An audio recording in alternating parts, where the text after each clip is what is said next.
ꯄꯨꯝꯅꯃꯛꯄꯨ ꯈꯨꯔꯨꯝꯖꯔꯤ ꯑꯩꯈꯣꯏꯒꯤ ꯃꯊꯪ ꯅꯥꯏꯅ ꯆꯠꯊꯖꯔꯛꯄ ꯕꯨꯛ ꯀ꯭ꯂꯕ ꯃꯩꯇꯩꯂꯣꯟꯒꯤ ꯕꯨꯛ ꯀ꯭ꯂꯕ ꯑꯁꯤꯗ ꯃꯤꯠꯌꯦꯡ ꯇꯥꯕꯤꯕꯒꯤꯗꯃꯛꯇ ꯇꯔꯥꯝꯅ ꯑꯣꯛꯆꯔꯤ ꯑꯃꯗꯤ ꯈꯨꯔꯨꯝꯖꯔꯤ ꯏꯃꯥꯕꯨꯁꯨ ꯑꯍꯥꯟꯕ ꯃꯛꯇꯗ ꯈꯨꯔꯨꯝꯖꯔꯤ ꯑꯩꯍꯥꯛꯅꯁꯨ ꯑꯍꯜ ꯂꯃꯟ ꯂꯥꯏ ꯒꯨꯔꯨ ꯑꯗꯨꯒ ꯏꯆꯥꯁꯤꯡ ꯏꯅꯥꯎꯁꯤꯡ ꯏꯁꯨꯁꯤꯡ ꯇꯥꯕꯤꯔꯤꯕ ꯈ꯭ꯋꯥꯏ ꯈꯨꯗꯤꯡꯃꯛꯄꯨ ꯈꯨꯕꯥꯝ ꯇꯔꯥ ꯂꯣꯟꯅꯗꯨꯅ ꯀꯣꯛ ꯅꯣꯟꯖꯔꯤ ꯚꯛꯇꯤ ꯀꯠꯆꯔꯤ ꯑꯩꯍꯥꯛ ꯏꯟꯇꯔꯅꯦꯠꯇ ꯊꯥꯔꯕ꯭ꯔꯥ ꯍꯥꯏꯕꯁꯤ ꯑꯃꯨꯛꯇꯪ ꯆꯦꯛ ꯇꯧꯖꯒꯦ ꯌꯦꯡꯕꯤꯔꯤꯕꯅ ꯇꯥꯕꯤꯔꯒꯗꯤ ꯑꯩꯈꯣꯏꯒꯤ ꯁꯥꯎꯟ ꯆꯦꯛ ꯑꯗꯒꯤ ꯚꯤꯗꯤꯑꯣ ꯆꯦꯛ ꯑꯃꯨꯛꯇꯪ ꯀꯟꯐꯥꯔꯝ ꯇꯧꯕꯤꯔꯛꯎ ꯑꯩꯅ ꯆꯦꯛ ꯇꯧꯔꯤꯉꯩꯁꯤꯗ ꯏꯃꯥꯅ ꯀꯔꯝ ꯇꯧꯔꯤ ꯍꯥꯏꯕꯗꯨ ꯑꯃꯨꯛꯇꯪ ꯑꯩꯈꯣꯏ ꯃꯌꯥꯝꯗ ꯁꯦꯌꯔ ꯇꯧꯕꯤꯌꯨ ꯑꯩꯍꯥꯛꯅ ꯁꯦꯌꯔ ꯇꯧꯖꯅꯤꯡꯕꯁꯤ ꯍꯧꯖꯤꯛꯀꯤ ꯑꯩꯈꯣꯏꯒꯤ ꯏꯪꯁꯜꯂꯛꯂꯕ ꯃꯇꯝꯁꯤꯗ ꯌꯥꯝꯅ ꯑꯍꯟ ꯑꯣꯏꯕ ꯑꯩꯈꯣꯏ ꯑꯗꯒꯤ ꯑꯉꯥꯡ ꯌꯥꯝꯅ ꯆꯦꯛꯁꯤꯟꯅꯤꯡꯉꯥꯏ ꯑꯣꯏꯕ ꯏꯪꯕꯗꯒꯤ ꯂꯥꯛꯄ ꯑꯅꯥꯕ ꯃꯌꯥꯝ ꯑꯃꯁꯨ ꯂꯩ ꯑꯗꯒꯤ ꯍꯧꯖꯤꯛ ꯄꯦꯟꯗꯥꯃꯤꯛ ꯑꯣꯏꯔꯤꯕ COVID-19ꯒꯤꯁꯨ ꯂꯩ ꯁꯤꯗ ꯌꯥꯝ ꯆꯦꯛꯁꯤꯟꯅ ꯑꯩꯈꯣꯏꯒꯤ ꯆꯥꯕ ꯊꯛꯄ ꯑꯗꯒꯤ ꯆꯠꯄꯅꯆꯤꯡꯕ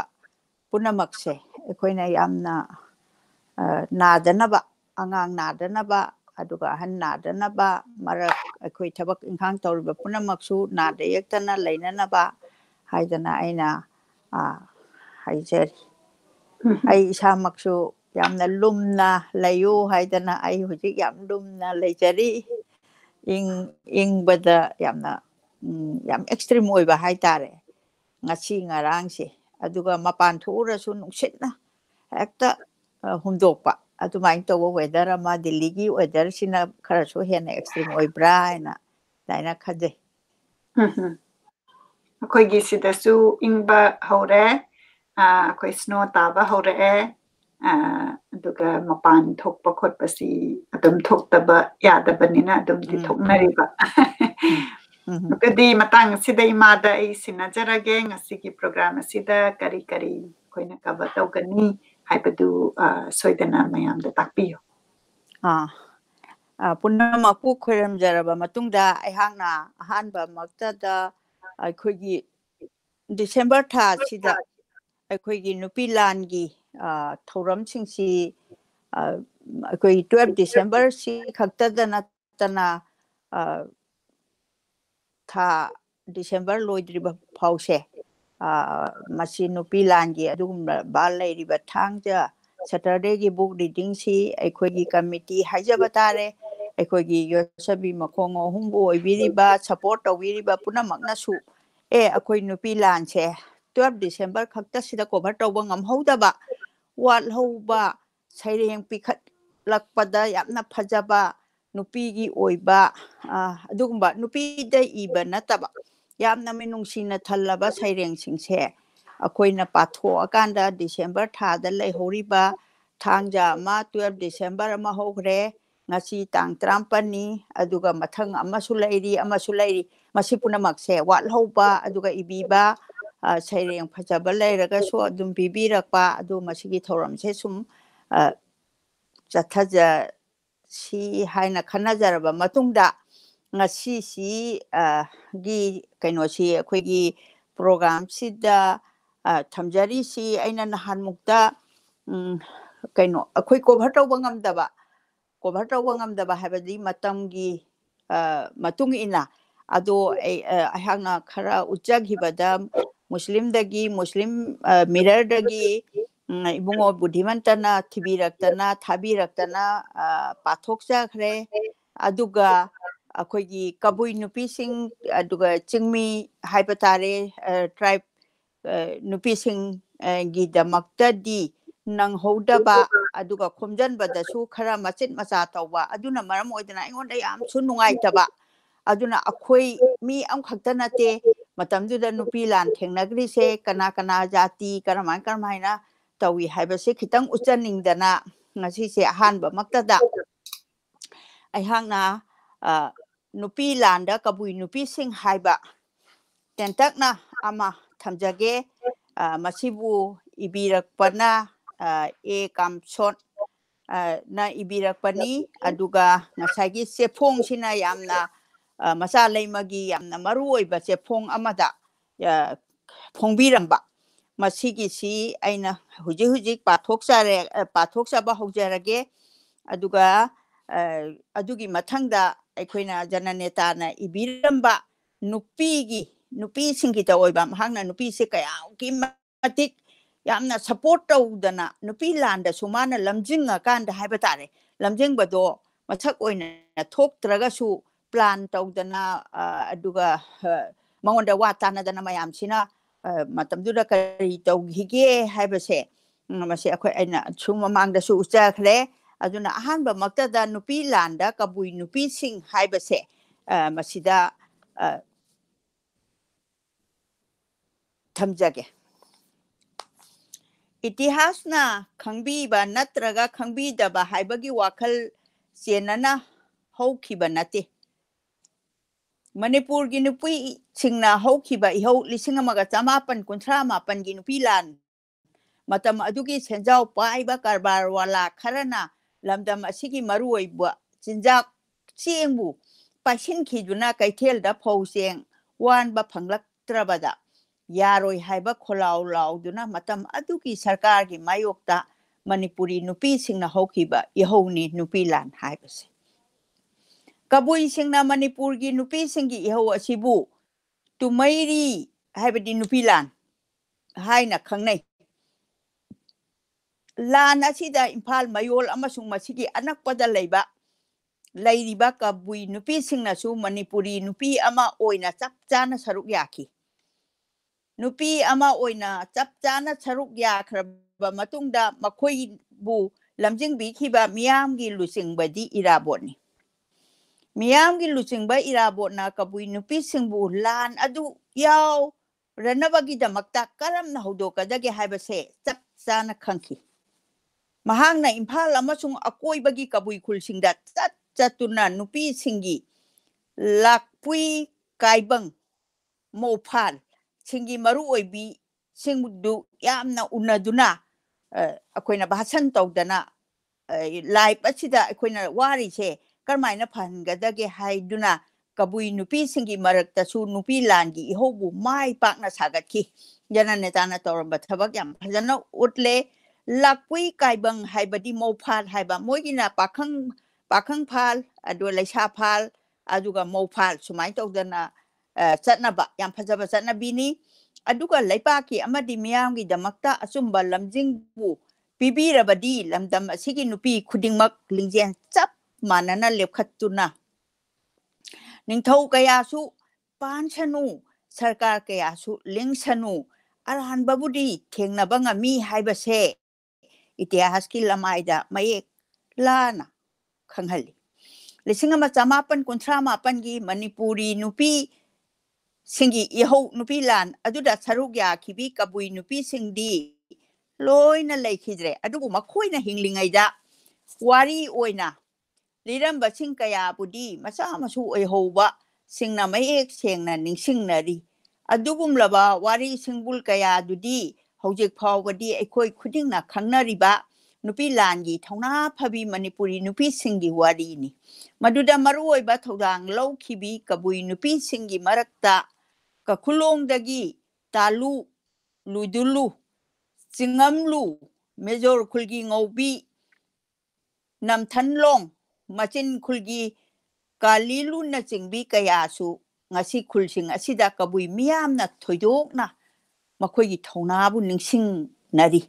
makhoising asigi mathakta kabui khulsing singmairong amadi ragailong pandongi nupi mayam amanasu nupi landa kanna saruk yaki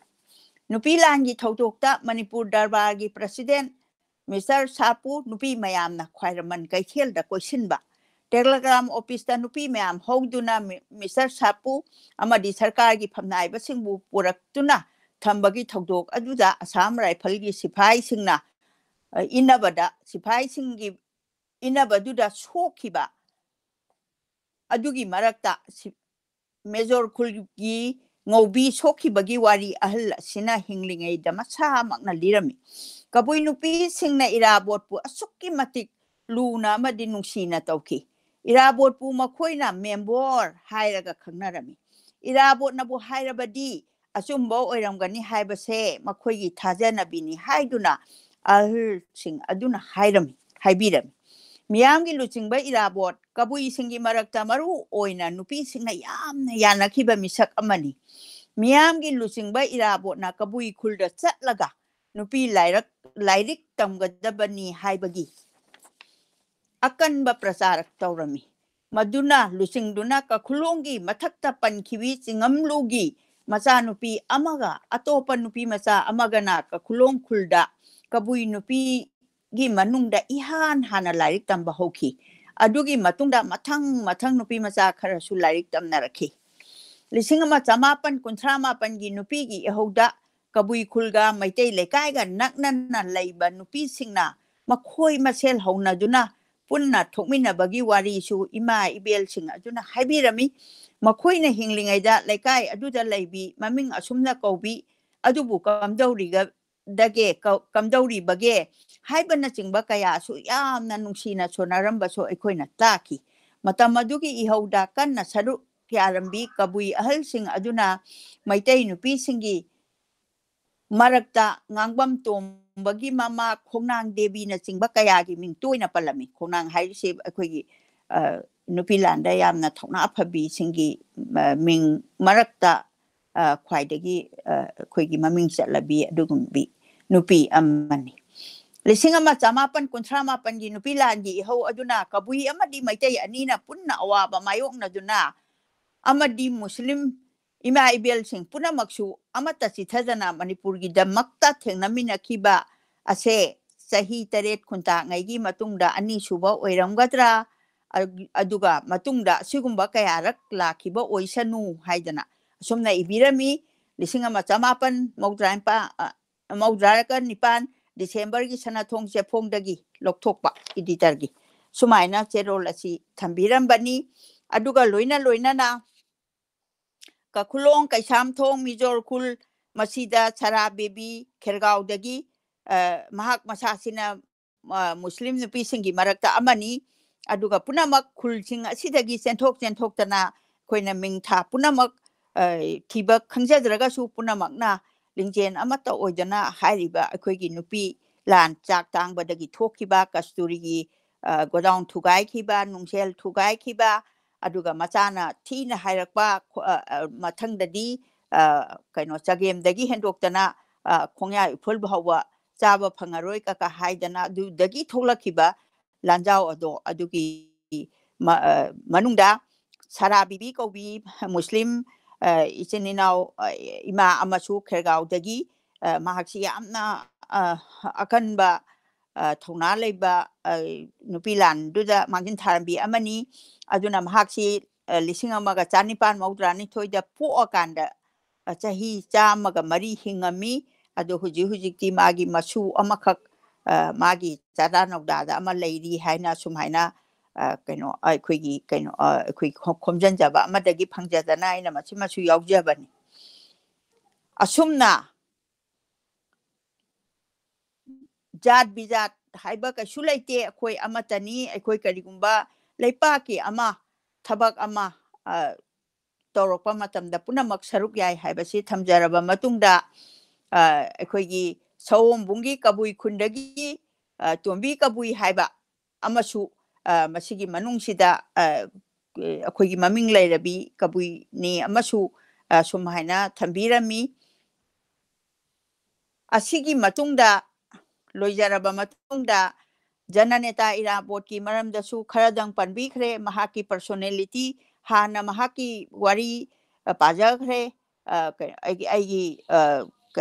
Irabot ki Jananeta gi ina magi punsigi naina ba amakhakta adubu loina na mahakse karamba misakno ina haibase kabui sininaw singna su mahak na haiba khuding makse thajaba adumai tawdana akhoi gi lepaki misak asina ibiramba saireng ama khaktanga ngachigi asida ehakna lanthokcharamge sairengi mamingdi mahakna silet ki jelda lairingai matamda silet ki jelda lairingai matamda Shillong haidana akoigi Meghalaya da lairiba konung oriba Shillong sigi maramdani aduga saireng asigi maming su Shillong haina kawi aigi phadoki lambida yum anigi karakta kambal kuppa Shillong na hippa ui cinta lesin mamai khumli asinatra thainagi pramila leipakto haujik su leiridra nupi gi maning tambado nupi bu thamligadra pongi uchekum imungtada mana magi phadoki lambi duda Shillongi describe to wiribani masagi kambal na kupa haidi ma moise ayamba matamda leisin thaba yam ingba mafam oibado aduna cinta leisin mayam mamai khumli masinatra thainagi pramila asumai tawdana akoigi Indrajiki nupi pramila na magi keno ningtamba yamna magi mathona leiba adumlaba maming leikhrabi pramila se mana pusala aga hojik su leiridra nupi gi maning tambado nupi bu thambi gadra pongi uchekum imungtada akoi nupi singsigi phibam sibuni kabina thabiramise chak lukha kharadang charaga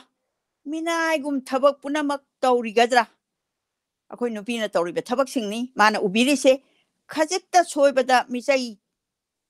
taduna khangli-gadra sa sangum cheija nambon narigadra nupi lonbagi mairakta changduna khangamdaba awaba kaya khangli-gadra nupana thau paklingai hanna yengdaba koklaga luna toksinaduna leiridra nupagi otpa naiba khangnanaba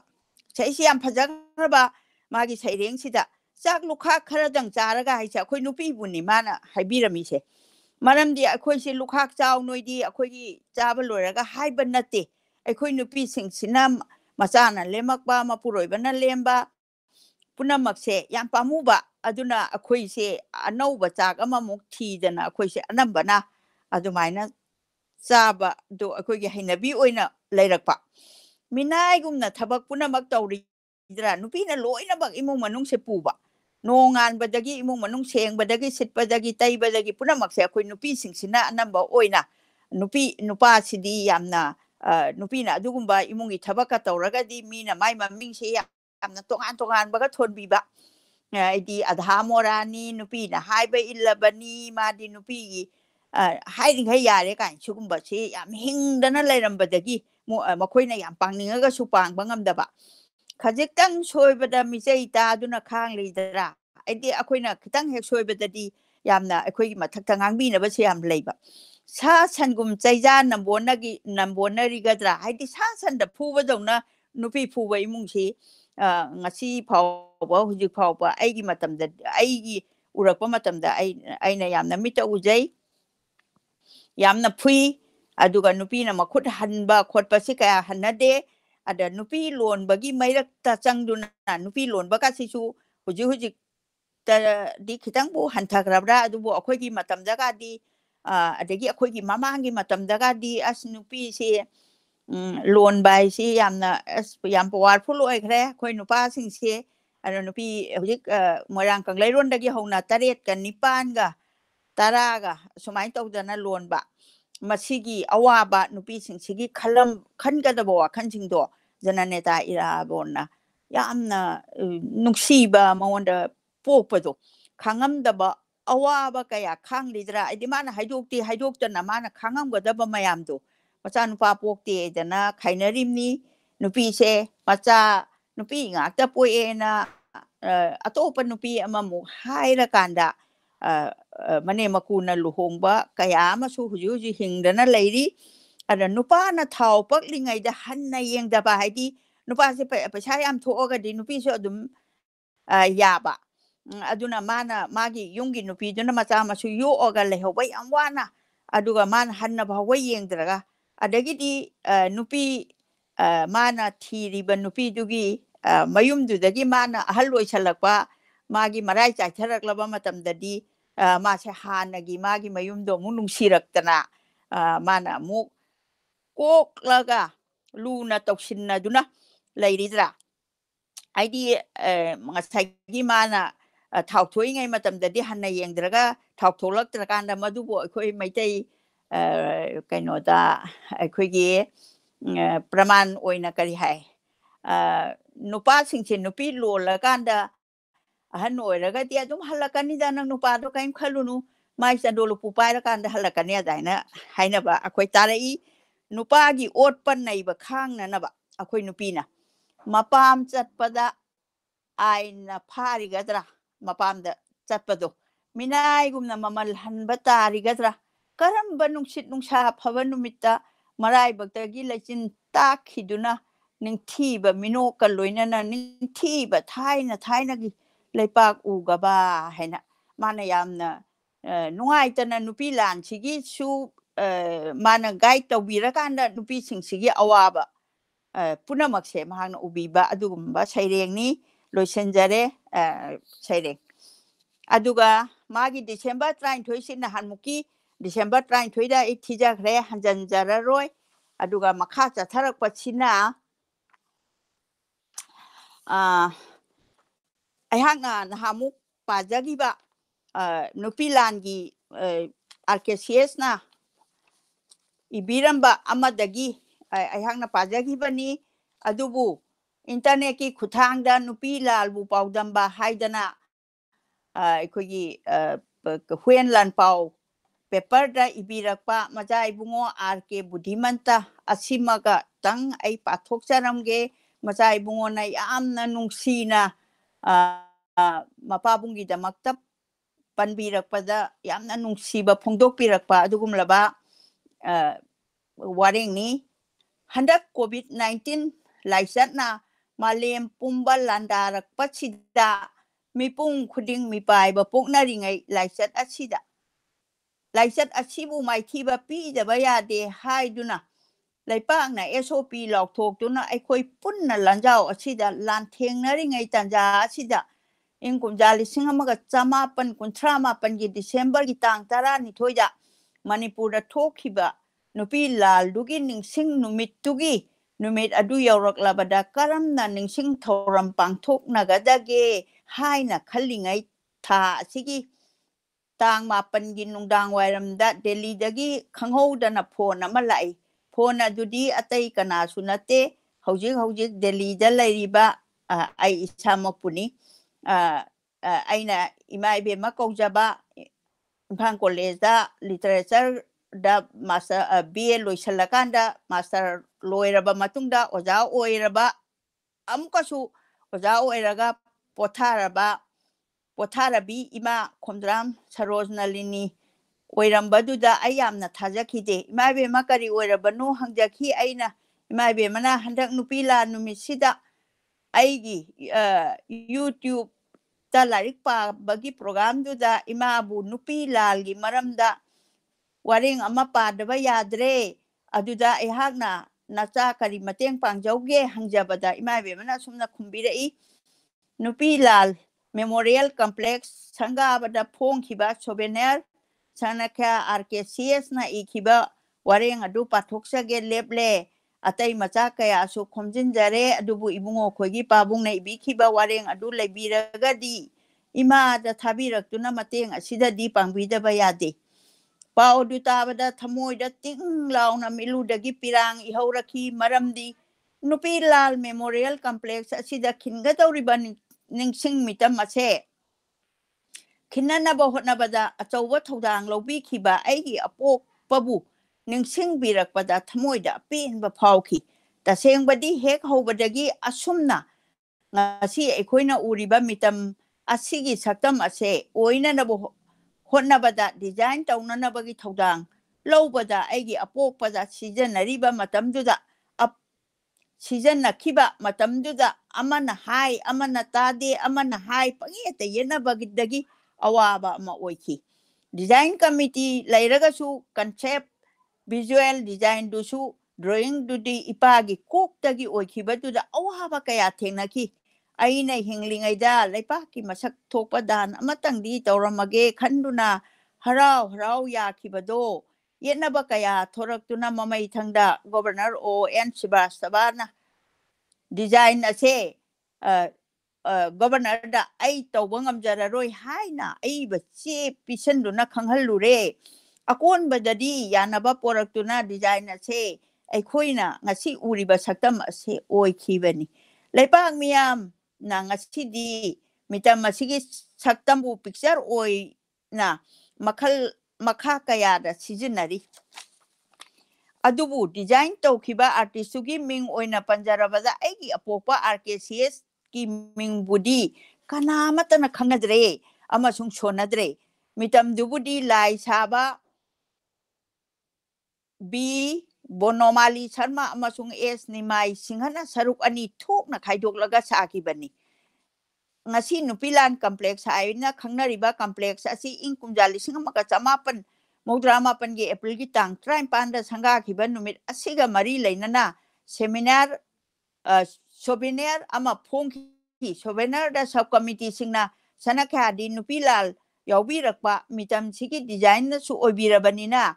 sanakha gi wareng macha ama ibidaba yade hairakpadagi ibiramba wareng ado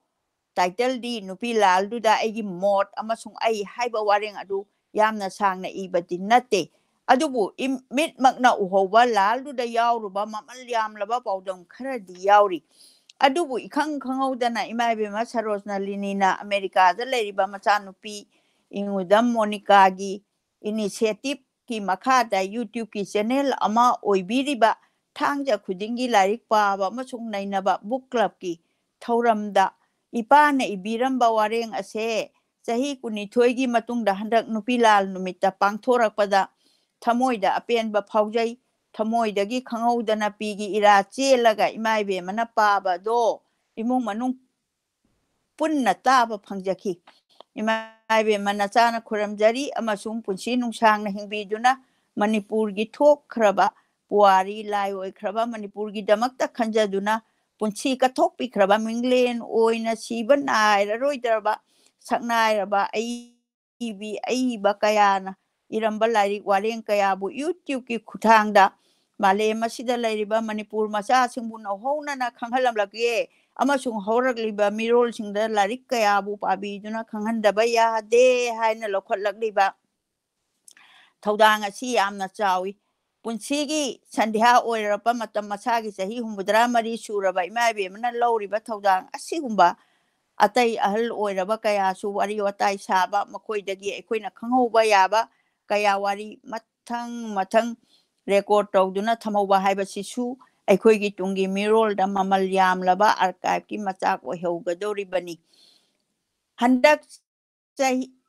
gi Nupi Lal COVID-19 gi laichat manung oijarabasu ima Saroj Nalini na internet ki khuthangda malem pumbada khunda duna laikhraba Manipur macha kaya gi mafamda khudakta yohanduna malem pumba chinba thungna Nupi Lal gi ningsing thoram pangthokpibase hainingai leitana thagatchari asumna isa ibungo sina ibirakpachi pathokpa loijare adubu aihangna wafam ama khaktanga isa ibungo gi mafamda karigumba matamda ekoigi iraipaksi sum ani thokanba ada yenaganba haibase hujiki Nupi Lal dugi tanataba atopa ekoigi da tawrokpa thabak singse thuna hek loisangadaba yam phajana leigadaba se hekta yetnabadagi tokpa aina khudam amani dang aina pijage ekoigi aina college retire tawdri matamda ekoigi kainose maibam lotpa chingsida Japanese singse chahi khudingi hujik lai moidi mapa mapu se ningba aidi mapa mapu se Japan langi matamda maibam lotpa ching chi yorakpada moise saningai thangningai leitadana awaba phibam da second world war sida leigidaba madu macha masu oiba mayam china ngasi se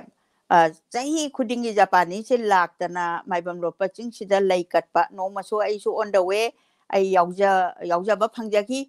mokoi lakane na chatpa nate akhoi di on the way chatpa amada I chanupi ne akhoi mayam akhoi makharom da ngasi di chatluse na chanupi Monica ne akhoi numitu da akhoi Japanese singsina moina mamisi usalaga mogi mapa mapugi monument sida katpachi mapi oro taraga akhoi su adum katpada yauminei sumai tawdana moi se mohoina ahanba plan da Manipur gi maibam road paching sida Japan gi hospital ma chage hai yanare hai ama tawre akhoi di khabar gi paper da dum ujabani adu Japan haiba sidi yam chawkhat pa di yam discipline leiba thabak tawbada yam amutaba adu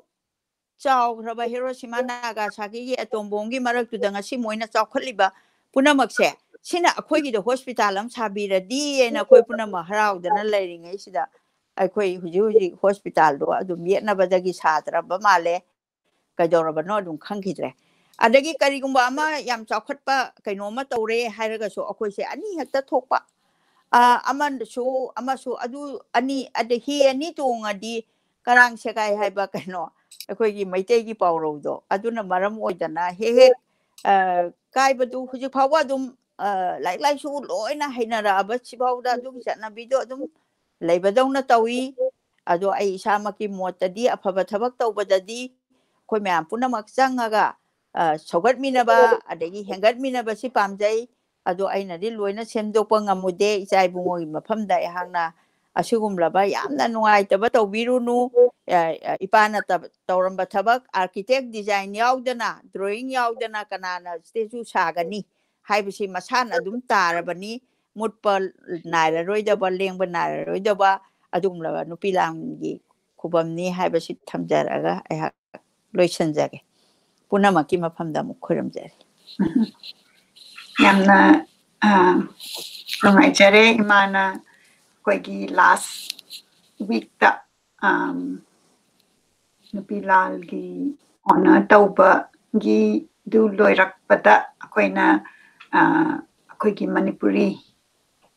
punba oibagi enna thigatlakanda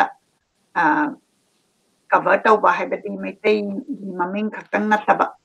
atai community gi maming tu honor tauminasi haibadu ngasi di imana thigat pirakanda kabui gi community Muslim gi community yauraga akhoi da share tauminakre adagi mathang tarakpada yamna nungsiba aina hujik imana paringai da yambung Budhimanta na ibibadu tabada aingonda pi taningba adugi feeling ama laki koigi Manipur gi da ani thokpa ohum thokpa adu leiragasu finding the voice na book club ki sinjarakpa natraga taigi initiative sinjarakpa sida yamna pure oina khoi mayam si imana pabiragasu magi background da leiriba koina kaino mahangjaruba kanda for example imana hujiki kabui gi Muslim gi hangbasida soidana background da pibirakpa mayam sina harau na adu leibani haina pibirakpa adagi Nupi Lal gi phajana irambasi thigalakpa kanda RKCS ki na irambani haina maina tawrakanda harau na pibirakpa yamna thamoi sengba akhoi mayam chungjannarakanda masigi main goal asina karino haibada akhoi gi mayam khangminnasi ibirambasi khangminnasi angang no horiba tungi oiba mayamna adum internet ta lehoragadaba pot asi thamminnasi haibagi yamna pukchen sengna pibirakpadu mami tai ngasi yambungna ibiraktana mayamda share tawbiraga utpasina akoigi goal asi to a certain extent achieve tawba ngammi haina ina khanjai adugidamakta yambungbu khurumjari akoi miyamgi collaboration si tawrakanda khangminnaba yamna phazaraba ibiramba mayam asi akoigi book club sida khananainabagi machak oina pibibagi-damakta matang asida aihak ngasai imana pabada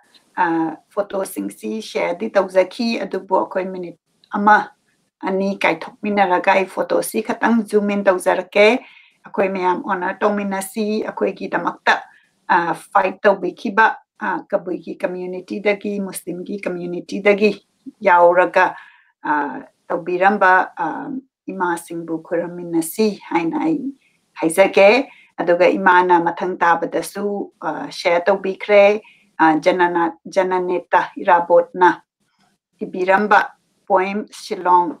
dagi akoina Jananeta Irabot se thagachari dasu yamna thagat pirakpa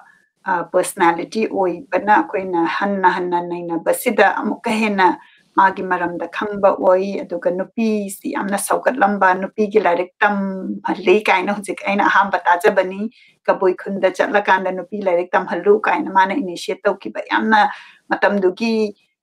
empowerment pibi ba adugum basi hena khangba oi baduna yamna nungai jai pukhajarake picture asi mayam pumnamakna honor tawba oina love and like thabirau akoigi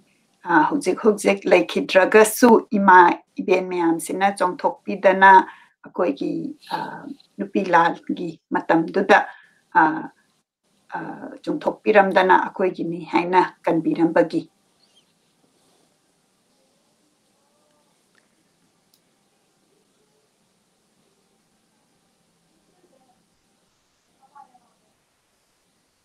soitana share tawbiyu namakta akoi mayam khangminasi yamna precious oiraba machak singsi photo yauraga ibiram duna thambiramba mayam asi akoi mayam khangminasi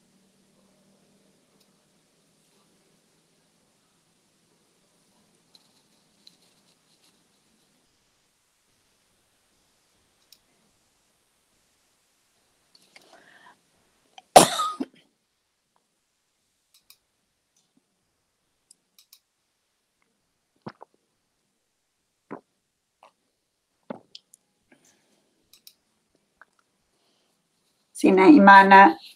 pabikiba Hueiyen Lanpao da phungkiba aina yamna nungsina yambung haina kaujaba mengoina panjarabada Budhimanta na ibikiba paodam dugi picture ni akoi mayam yamna phasana collaborative oina thabak tawminabagi mamini aduga akoina nupi lan ki complex si ubakanda kanana sarino kamaina sakibano aduga masigi saba sidaisida artist sabagi artist yekibagi artist mayam si khangminasi akoigi tum koina tum lehoragadaba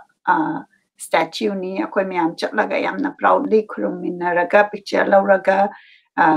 internet sida pungthan thalansi mayamna Manipur haina yankhalakpa kanda Nupi Lal haina yankhalakpada masigi image sina mayam pumnamakta yauba ngamnanabagi damakta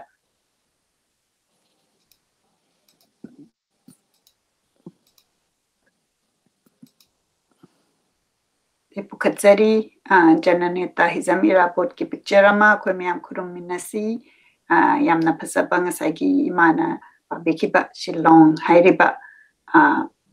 poem adu ibiram duna thambiramba aduga Nupi Lal gi oina su yamna instrumental oiba thabak tawbirambagi damakta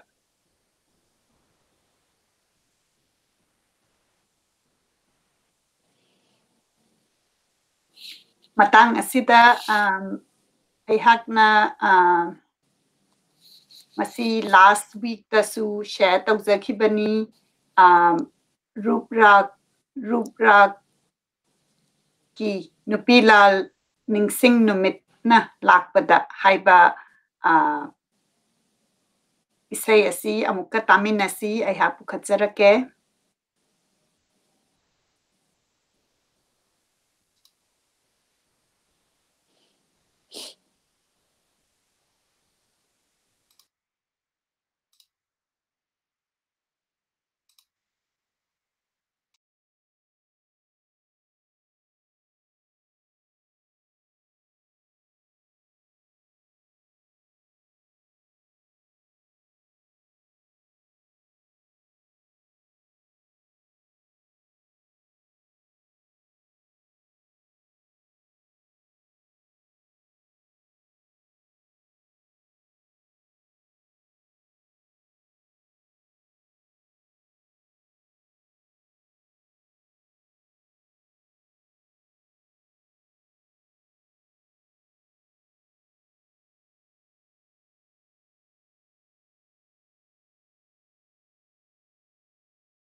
ing lising ama samapan kuntra nipan kuntra mapan eswaise Manipur ki phibam hainingai leitana phataba matamni matamadigi Manipur sarkar praja gi yaithana bakhan basingdi mitop karbar wala sing maitai mil mapu amadi sarkar tanaraga praja dagi pawwan sili madubu milda amuk tak thok halaga mapal da cheng oina thadokki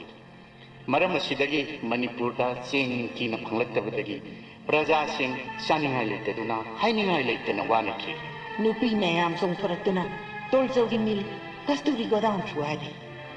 choto sai pusing thaba thingyu haijabada yaraktabadagi pamduna puthoraklaka isim thade matungda asam rifle sipai sing thoratuna manipuri nupi singa akan lamba thenaki akan malani pukilani sing dang bagi saba phangdagi lani Chatang le, sing tang le, sing tang le, chatang le, sing tang le, Java Bhandari Manipur,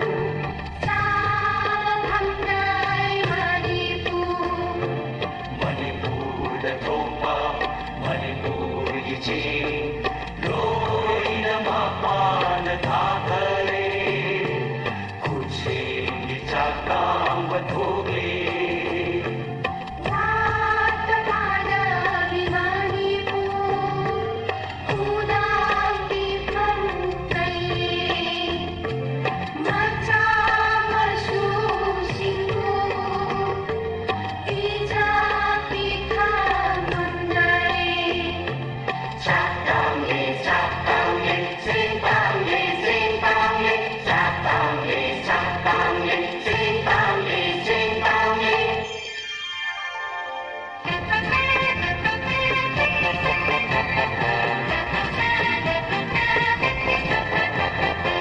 Thorak le nupi sing, Manipur ke nupi sing, thorak le nupi sing, khuthangda bhi ima sing. Quangchen na laksin le,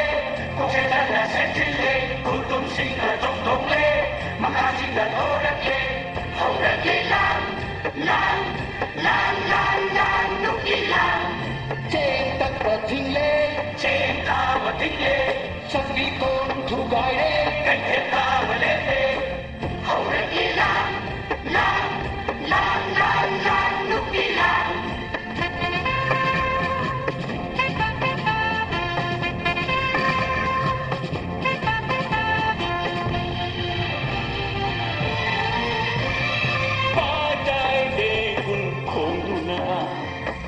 Thorak le lan mi sing, sai gi lan mi sing, lagi la lau tu na. Thorak le lan mi sing, sai gi lan mi sing, khutan hong mai pai tu na. Thorak le lan mi sing, sarkar gi lan mi sing. Thana thabi ima sing.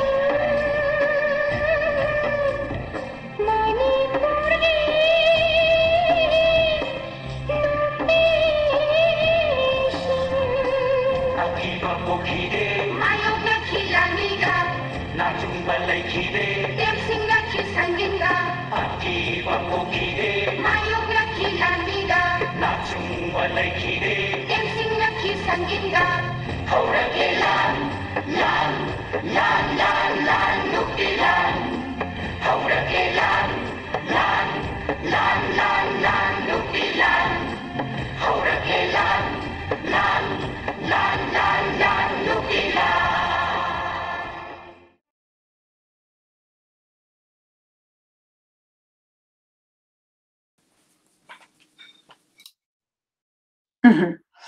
Makatana Chathazarakpada comment lokachage yang biriba pumna makpu tagachari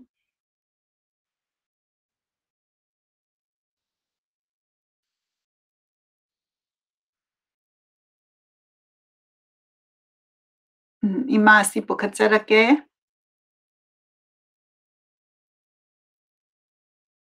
imatabiriko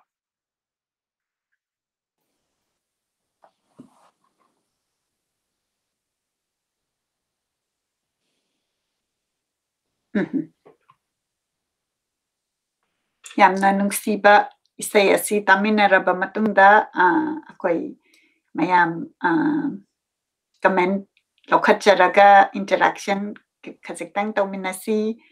last week da akoy gi app asi yadadana akoy live tawdana offline da recording tawraga share tawkibani ada akoy imagi bani na haineramini akoy gi interaction tawdabasi akoy da yamna miss tawba ama oiki aduga akoy na tajabada thawbalda Arif na tambirakpada ngairaga laibada akoygi app sinna yadadana live sandokidadana taba phangkidre haina pausu phangjai aduga mayam pullakanda hek taminaba group mayam yaubiri haina tabada yamna nungsiba ma phawe ngonda aduna mayamna tab punna program se tabiba adagi stream tawi kaina TV achauba da thadok I kaina maina ka sitaje ai isana madu tabada yamna yengningba ma phawi mayam punna yengminna badu photo amtang lauraga amtang share tawbiyu kamaina taminai haibadu aina yamna yengjaningba haibatare ahanbada lokhajari binina khurumjari haina ibirai ahanbagi comment asi RD Takheldagini Khurumjari Oja Aihak Kabo Wakchingdagi Ni Oja si Oinam College ta Pubirami Hai Kabo Wakchingdagi English Department gi Oja Senjam Deben Babu Matam Sangna Thambal Marik College Oinam da Ojaga Waminnarak gi wari tawi ngarang aigi sangai da lengbirak ami pupuna oja hoiga punna college ki damak waminnarak pagi wari amna tawi tazabadai amna nungsi haina ibirai Adi Takhel Oja Deben kabuak sing akoy noong matada 1981 gi April gi tang mapanda college thamba marikta aikoy kunni thoina join tawrakanda numituda college hobane Takhel adu yam nungsiba yam kapningakani ai kuina changna lijaroi wari du yamna nungsibani Oja Deben English department dani aina Manipuri department dani English ki su moy mari ni akoy Manipuri ki su akoy mari ni aduga tay science board arts ani magse hangakanda akoy se asa amga loinana asa laitra dimi se yadedana aduna akoy su daidra college oja oirabane na MA kado wa na tamjadana tawrakanda lakhibani 1981 gi April gi tang mapanda join taweba akoy Oja Deben adagi aina yam nungaitaba oja mayam amchu adagi Manipuri department sida Haisnam Basanta aigi hek kanoni Oja Mari se Haisnam Basanta adagi aine adagi Rajendro Oinam adagi Tombi haidana kano amaga akoy Oja amaga akoy Mari aduga English tana ai amta hairakene nungsimandana haidorini Oja Deben adagi Oja Git Chandra Oja Mani Babu aduga hoi ahum amadi ai ningsangba thoktre aduga sumai tawdana science ki su arts ki su pulap akhoi se both science and arts Oinam college yam chu phajaba sorong maya da su laiba aduga building su yam phajaba yam chu khukan pangal le ai dana khoi se kuina waroi koina changaga khoi loiba bhause ai di pension phangba se sahi kya no aina IT1 da ka join tawraganda 2009 da ai pension phange adu bhawba da khoi se tolo phangdana grant khara di phanghi adu da khara kha pi ra kanda akhoi gi sajik hundaba sangi sangonda leba sandawna ne akhoi se waminarakpane adi adumaina khumjake aduna awa machadi le mangde ye nare hingande hai ado akhoi huju phawdi hingi bajate be ju yam kali ai mai machai luhongba lakchara me akhoi thapak amta chithana de akhoi nungsi nei hujik su yam nungsiri ojabu sumai khumjara age adi takhena hangbirakpase si Ozade ben hai si ma kakade ben oi kadoribra. Kakade ben nate kakade ben di oinam dagi kainoni adu kabuak sing dai na English kini kakade ben di oinam macha dagi ni madi MSc Physics ni. Okay, all right. Adi takhel si akoi gi ngasi gi oina akoi gi program sida akoi na hek ai picture si pukachara ke hujik finding the voices na akoi na 1001 thagachari gi khudol pi bagi project asi akoi chatha bahore 1001 thagachari gi sigi expression of thagachari si de akoi na haujarak pa kuira bani adoga akoi gi oina product ama oina aina sinjaba art na semjaraga journal asi su akoi na launch tawraga available oire akoi gi Manipur gi Imphal gi market ta aduga akoi na khudol asi semjaba si aihak na yekjaba line na semba product ama haibadi journal oibe yai wall art oibe yai dagi masigi product line adum semjarakani dagi candle sina light and love signify tawbagi aduga Manipur gi oiba relevant oiba product lyric oiba su yai natragana pot oiba su yai madu khangacharaga akoina people of Manipur haina akoina tawjaba Sunday da feature tawjaba guest miyam na moina puthokjaba pot asi akoina support tawboina khangacharakan akoina semaga khudol macha asi akoina pizaba hobani masida RD takhel da ngasi akoi khudol tawjarage akoina live show khudingi listeners sing da thakatpa utpa oina listener amamam khangacharaga pizagani ngasigi oina di RD takhel pizarage RD takhel na soidana finding the voice ki page ta message ta bira u adongi address amadi adongi telephone number aduga akoina hummingbird delivery siga partnership tawraga moina deliver tawbibani congratulations Aidi kubak kujari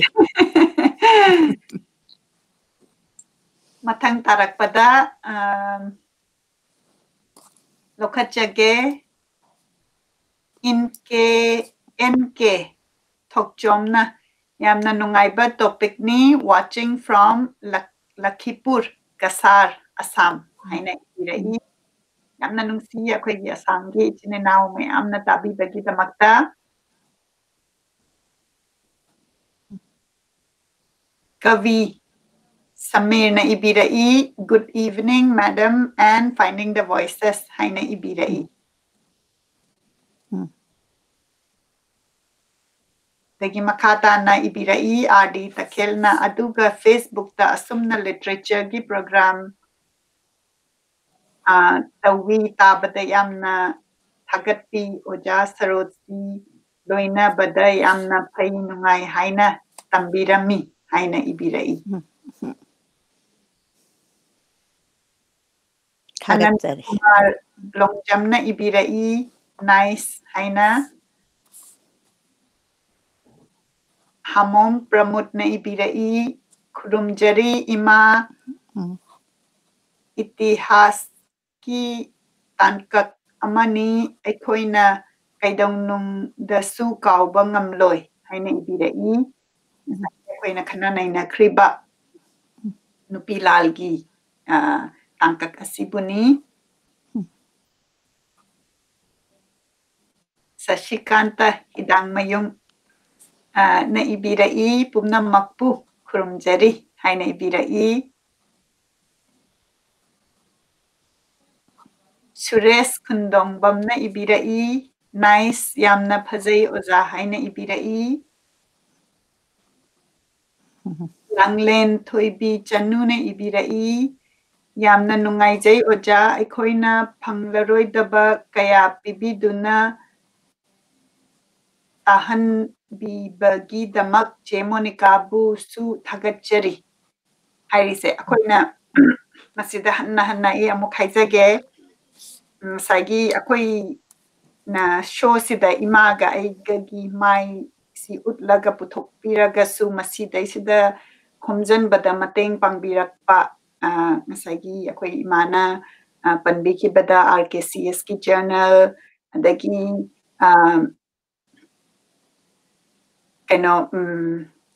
Jananeta na iramba makut magna iramba adugi photocopy thabirakpa Sashikan ta hidang mayum sumain tawdana akhoi mayam se collaborate tawminarakanda Muslim gi community da kamaina akhoi gi Nupi Lal gi photo thabirau haibata Arif na thigat piraga thagat pirakpa adagi ima gi back end team Professor Aruna Professor Jamuna mayam akhoi mayam se punna tawminabani aduna akhoi na tawriba thabak asi akhoi na khangragasu akhoi gi back end da lebiriba mayam se na nungsi na akhoi mayam semkat minasi haina tawbiba thabak ni aduna akhoi mayam si continuously collaborate tawminasi haina hanna akhoi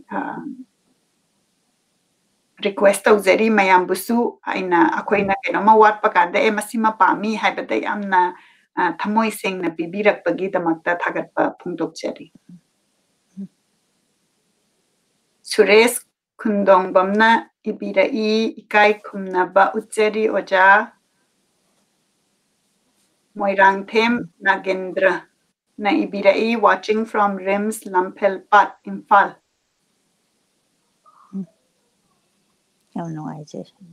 Arif ibirai kurumjari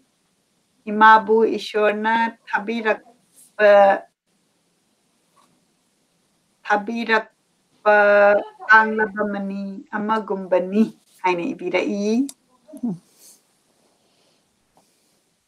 Amita kuidrom thaudamna ibirai tabada yamna nungaijai haina ibirai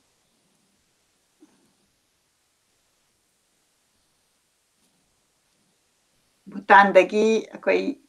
ubire yamna nungsi kurumjari ima amasung Madam Monica bu haina ibirai Babi Sorai samna ibirai watching from Wangkai haina ibirai Usarat sanana ibirai kurumjari ima amasung Monica bu punsi sangna Thambiba oisanu Madam haina ibirai RK Longjamna ibirai kurumjari mama amadi cheche haina ibirai Lai Latikana ibirai thagachari Madam bu haina ibirai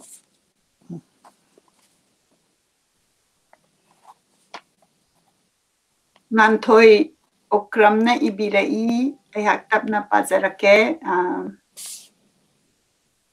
kurumjari Oja Saroj amasung nene Monica bu birab okramni Nupi Lal asi Manipur gi itihas tadi yamna maru oiba amani aduga wahang amatang hangjage ngasigi maitai khunai asida adungai gi maitai nupi singgi thauna adu leiramgani haina thanbi bara nahangi Oja Somiroi yauba live adu yengjahawi maduda Ojana Bor Saheb ong bi sanatombi adu makha chathagani haiba tajahawi kasar lamdadi maitei-rolgi lairiksing asi khara phangba wai. Yaragadi khara thuna makha chathabirak'u. Ojabu amadi nenebu amukka hanna khurumjari, watching from Kasar Silchar. Boajur. Aina haibasi pronunciation lanba oiragadi ngakpigani. Imana kumbi raga I have add tawjage. Ai sumaina thamjage. Ai hujik lai se ai inakta laitaba aduna aina nahan adum function du da su ipwa somiroi da su aina haijabado ibungo Delhi sida amukta bor saibong bi sanatom bido amta thabiro oina ado maonda natraga su anybody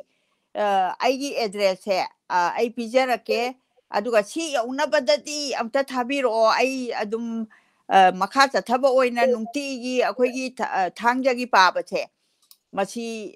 da ai adum bor saibong bi sanatom bi sida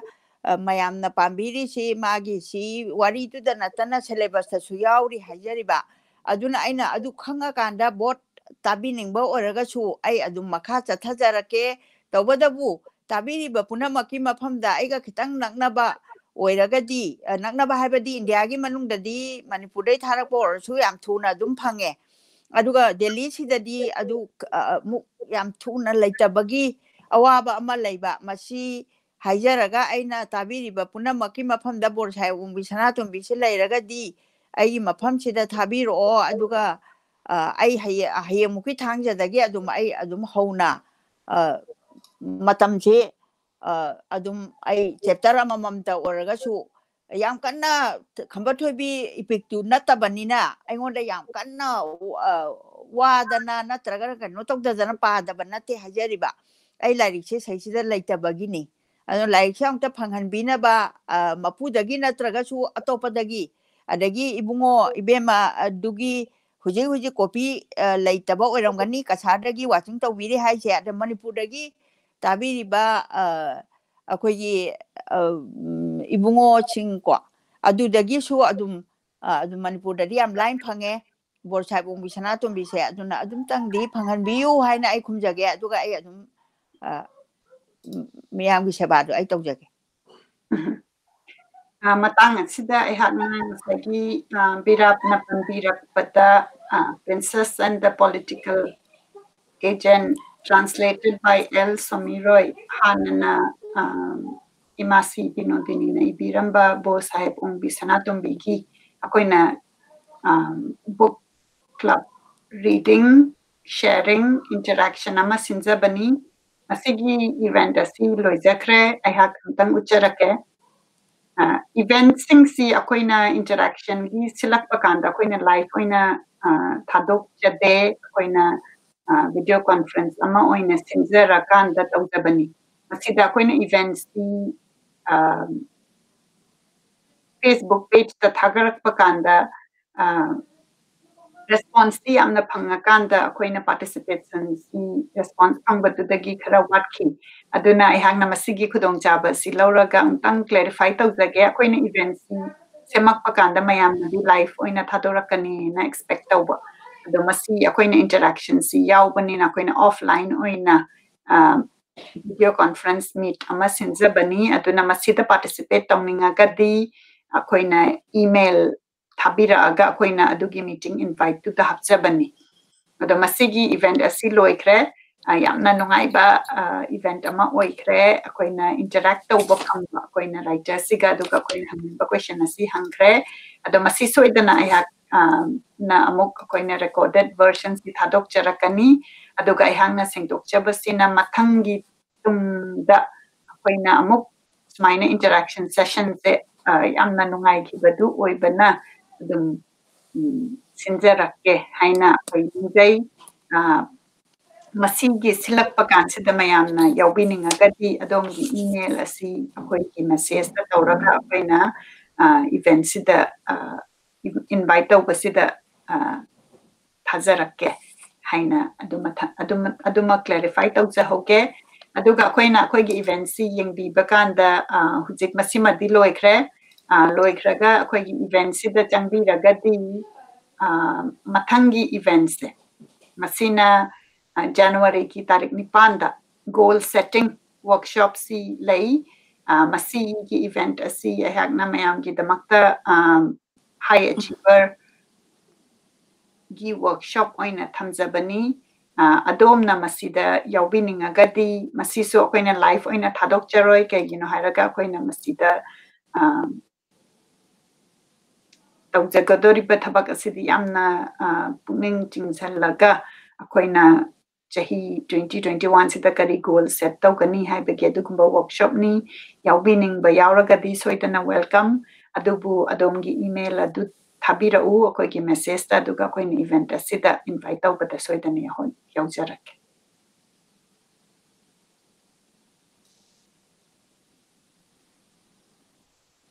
makhatana lokhachage Babi Sorai Samna Ibirai Leptana Makha Chathabirau Yamna Nungai Jai Thagachari Ima Amadi Ma'am Monica Bu Hai Ibirai Puspakanta Singh Na Ibirai Kurumjari Ma'am Hai Na Ibirai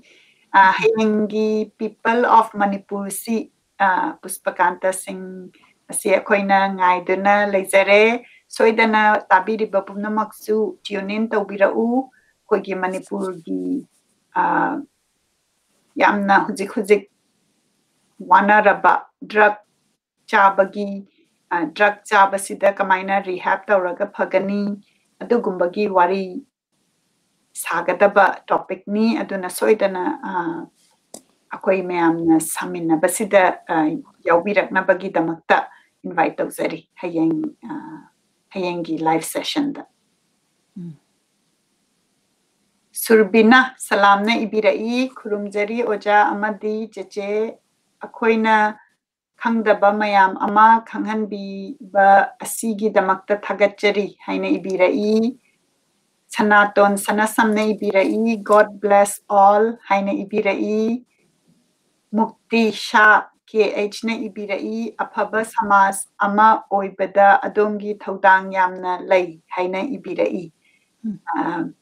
afaba samas ama sembasi akoi mayam punna seminaragadi amna thuna oigani haina khali akoi mayam sina focus tawba se positive from the focus tawrakanda akoina ai isana kamaina contribute tawrakanda love and peace porakani haina tawba pot ama thakalakpa kanda asoiba thibadudi amna lai aduga asoibadu haininge haina khanbadu amtang khandabiraga madu tokpiraga mana tawra isida karambana phai haina haibadu ubira kanduda oina aphabadu oina comment tawbiba sigumba small things ina aphaba samas ase soidana oirakani akoi khudingmak chawrakpada akoi ima ipana yokpirakpa akoi gi ahanlamana akoi si chak chaba tambadabu oiro chatpa tambadabu oiro sansaba tambadabu oiro masi ahanbada perfect nate asoiba mayam du magi encouragement tawrakanda akoi sina phajana chatpa ngamakpani phajana tamba ngamakpani aduna positive reinforcement si pimina si haina I have masita thamjake imai bema gi Nupi Lal gi waridu tazaba da aseng bagi Manipur ima lebaki thaunap habi Nupi Lal da lantheng na kiba ima singbu imai bemana ngasi amung nauna mitta sangsang uhan biba dauna pukning se thuklauba phauhan bire aseng bagi Manipur nupi singsi aduki matik sathi bini haina ibire aduma haibe ya yamna nungsi aduga akoina history se khangba chumi ide akoi ki on Manipur gi product tu chaba phangtaba mingda bithokiba aduga khon thina ga hairak pado ngasai gi imana aina exact haiba namdraga su kare baima chagem phauba chaba phangoi haibdam ta ga haibiro sumai tawbanida akoina chum namba haise ai isa khanghawi ai class 2 3 da angang ongei thabak si yam ningsange ꯆꯥꯎꯔꯒꯗꯤ ꯈꯔꯕꯨ ꯌꯥꯝ ꯅꯤꯡꯁꯪꯗ꯭ꯔꯦ ꯃꯇꯝꯗꯨꯗ ꯆꯨꯝ ꯅꯝꯕ ꯍꯥꯏꯅ ꯑꯃ ꯑꯩꯈꯣꯏ ꯃꯥꯅ ꯍꯥꯏ ꯀꯩꯅꯣ ꯆꯨꯝ ꯅꯝꯕ ꯂꯥꯛꯑꯅꯤ ꯆꯨꯝ ꯅꯝꯕ ꯂꯥꯛꯑꯅꯦꯌꯦ ꯑꯗꯨꯅ ꯆꯨꯝ ꯅꯝꯒꯅꯦꯌꯦ ꯐꯧ ꯌꯥꯝ ꯆꯥꯕ ꯏꯃꯨꯡꯈꯩꯗꯤꯅꯦ ꯐꯧꯗꯣ ꯀꯥꯡꯍꯟꯗꯅꯦ ꯃꯅꯨꯡꯗ ꯊꯝꯃꯦꯌꯦ ꯀꯣꯠ ꯇꯥꯍꯩꯗꯦꯌꯦ ꯍꯥꯏꯅ ꯁꯨꯝ ꯍꯥꯏ ꯑꯩꯈꯣꯏꯅ ꯈꯪꯉꯛꯄ ꯃꯇꯝꯗꯨꯗ ꯄꯨꯂꯤꯁꯁꯤꯡꯁꯦ ꯆꯩꯇꯨꯞ ꯄꯥꯏ ꯍꯥꯄꯦꯟ ꯁꯦꯠꯂꯤ ꯃꯀꯣꯛꯇ ꯑꯩꯈꯣꯏꯒꯤ ꯑꯉꯥꯡꯕ ꯑꯃ ꯇꯨꯄꯤ ꯏꯀꯣꯏ ꯀꯣꯏꯅ ꯇꯧꯔꯒ ꯃꯇꯣꯛ ꯑꯃ ꯌꯦꯟꯒꯤ ꯃꯇꯣꯛ ꯑꯗꯨꯃꯥꯏꯅ ꯌꯥꯜꯂꯀꯥꯟꯗ ꯄꯨꯂꯤꯁꯁꯦ ꯆꯩ ꯄꯥꯏꯕ ꯄꯨꯂꯤꯁꯁꯦ ꯎꯕꯗ ꯑꯩꯈꯣꯏꯁꯦ ꯌꯥꯝ ꯀꯤꯖꯩ ꯃꯇꯝꯗꯨꯗ ꯑꯗꯩꯗꯨꯗ ꯉꯁꯥꯏꯒꯤ ꯆꯨꯝ ꯅꯝꯕ ꯂꯥꯛꯏꯕ ꯆꯨꯝ ꯅꯝꯕ ꯑꯩꯁꯦ ꯀꯩꯅꯣ ꯑꯩꯗꯤ ꯐꯣꯇꯣ ꯑꯃ ꯅꯝꯃꯒ ꯄꯨꯈꯤꯕ ꯑꯣꯏꯅꯤꯡꯉꯦꯕ ꯑꯩꯗꯤ ꯃꯇꯝꯗꯨꯗ ꯆꯨꯝ ꯅꯝꯕꯁꯤ ꯀꯩꯅꯣꯕꯨ ꯃꯇꯝꯗꯨꯒꯤ ꯀꯩꯅꯣꯅꯤꯗꯅ ꯃꯇꯝꯗꯨꯒꯤ ꯕ꯭ꯔꯤꯇꯤꯁ ꯑꯩꯈꯣꯏ ꯕ꯭ꯔꯤꯇꯤꯁꯅ ꯆꯠꯈ꯭ꯔꯒꯒꯤ ꯑꯣꯏꯕꯕꯨꯗꯤ ꯑꯗꯨꯒꯤ ꯃꯇꯨꯡꯗꯨꯗ ꯃꯣꯏꯒꯤ ꯂꯩꯉꯥꯛ ꯁꯥꯁꯣꯟꯁꯦ ꯃꯁꯤꯗ ꯃꯇꯧ ꯁꯨꯝ ꯇꯝꯖꯍꯧꯕ ꯍꯥꯏꯇꯥꯔꯦ ꯃꯇꯝꯗꯨꯗꯗꯤ ꯑꯩꯈꯣꯏꯒꯤ ꯃꯇꯝꯗꯗꯤ ꯕ꯭ꯔꯤꯇꯤꯁꯀꯁꯦ ꯂꯣꯏꯈꯤꯗꯅ ꯑꯩꯈꯣꯏꯁꯦ ꯑꯩꯁꯦ ꯈꯔ ꯉꯧꯋꯦꯅ ꯑꯩꯕꯨ ꯂꯛꯅꯕꯁꯦ ꯅꯪꯗꯤ ꯀꯣꯔꯥ ꯁꯤꯕꯅ ꯑꯣꯜꯂꯛꯄꯅꯦꯅ ꯍꯦꯛ ꯑꯩꯈꯣꯏꯒꯤ ꯏꯊꯛ ꯑꯍꯟꯁꯤꯡꯁꯤꯅ ꯃꯥꯗꯤ ꯀꯣꯔꯥ ꯁꯤꯕꯅ ꯑꯣꯜꯂꯛꯄꯅꯦ ꯀꯩꯒꯤꯅꯣ ꯀꯣꯔꯥꯁꯦ ꯌꯥꯝ ꯉꯧꯋꯤ ꯑꯗꯨꯒꯤ ꯁꯦꯀꯦꯟ ꯑꯩꯈꯣꯏꯒꯤ ꯕ꯭ꯔꯤꯇꯤꯁ ꯆꯠꯈꯤꯕꯒꯤ ꯃꯇꯝꯗꯨꯗ ꯑꯗꯨꯅ ꯃꯣꯏꯅ ꯁꯥꯁꯣꯟꯗꯨ ꯂꯧꯍꯧꯕꯅꯦꯕ ꯑꯩꯈꯣꯏꯒꯤ ꯏꯟꯗꯤꯌꯥꯒꯤ ꯁꯥꯁꯣꯟꯁꯤ ꯂꯥꯛꯑꯀꯥꯟꯗ ꯃꯣꯏꯒꯤ ꯃꯇꯧꯗꯣ ꯑꯗꯨꯅ ꯕ꯭ꯔꯤꯇꯤꯁꯅ ꯄꯥꯜꯂꯤꯉꯩ ꯃꯇꯝꯗꯨꯗꯁꯨ ꯅꯤꯡꯊꯧꯒꯁꯤꯗ ꯃꯣꯏꯅ ꯄꯋꯥꯔꯁꯦ ꯈꯖꯤꯛꯇꯪ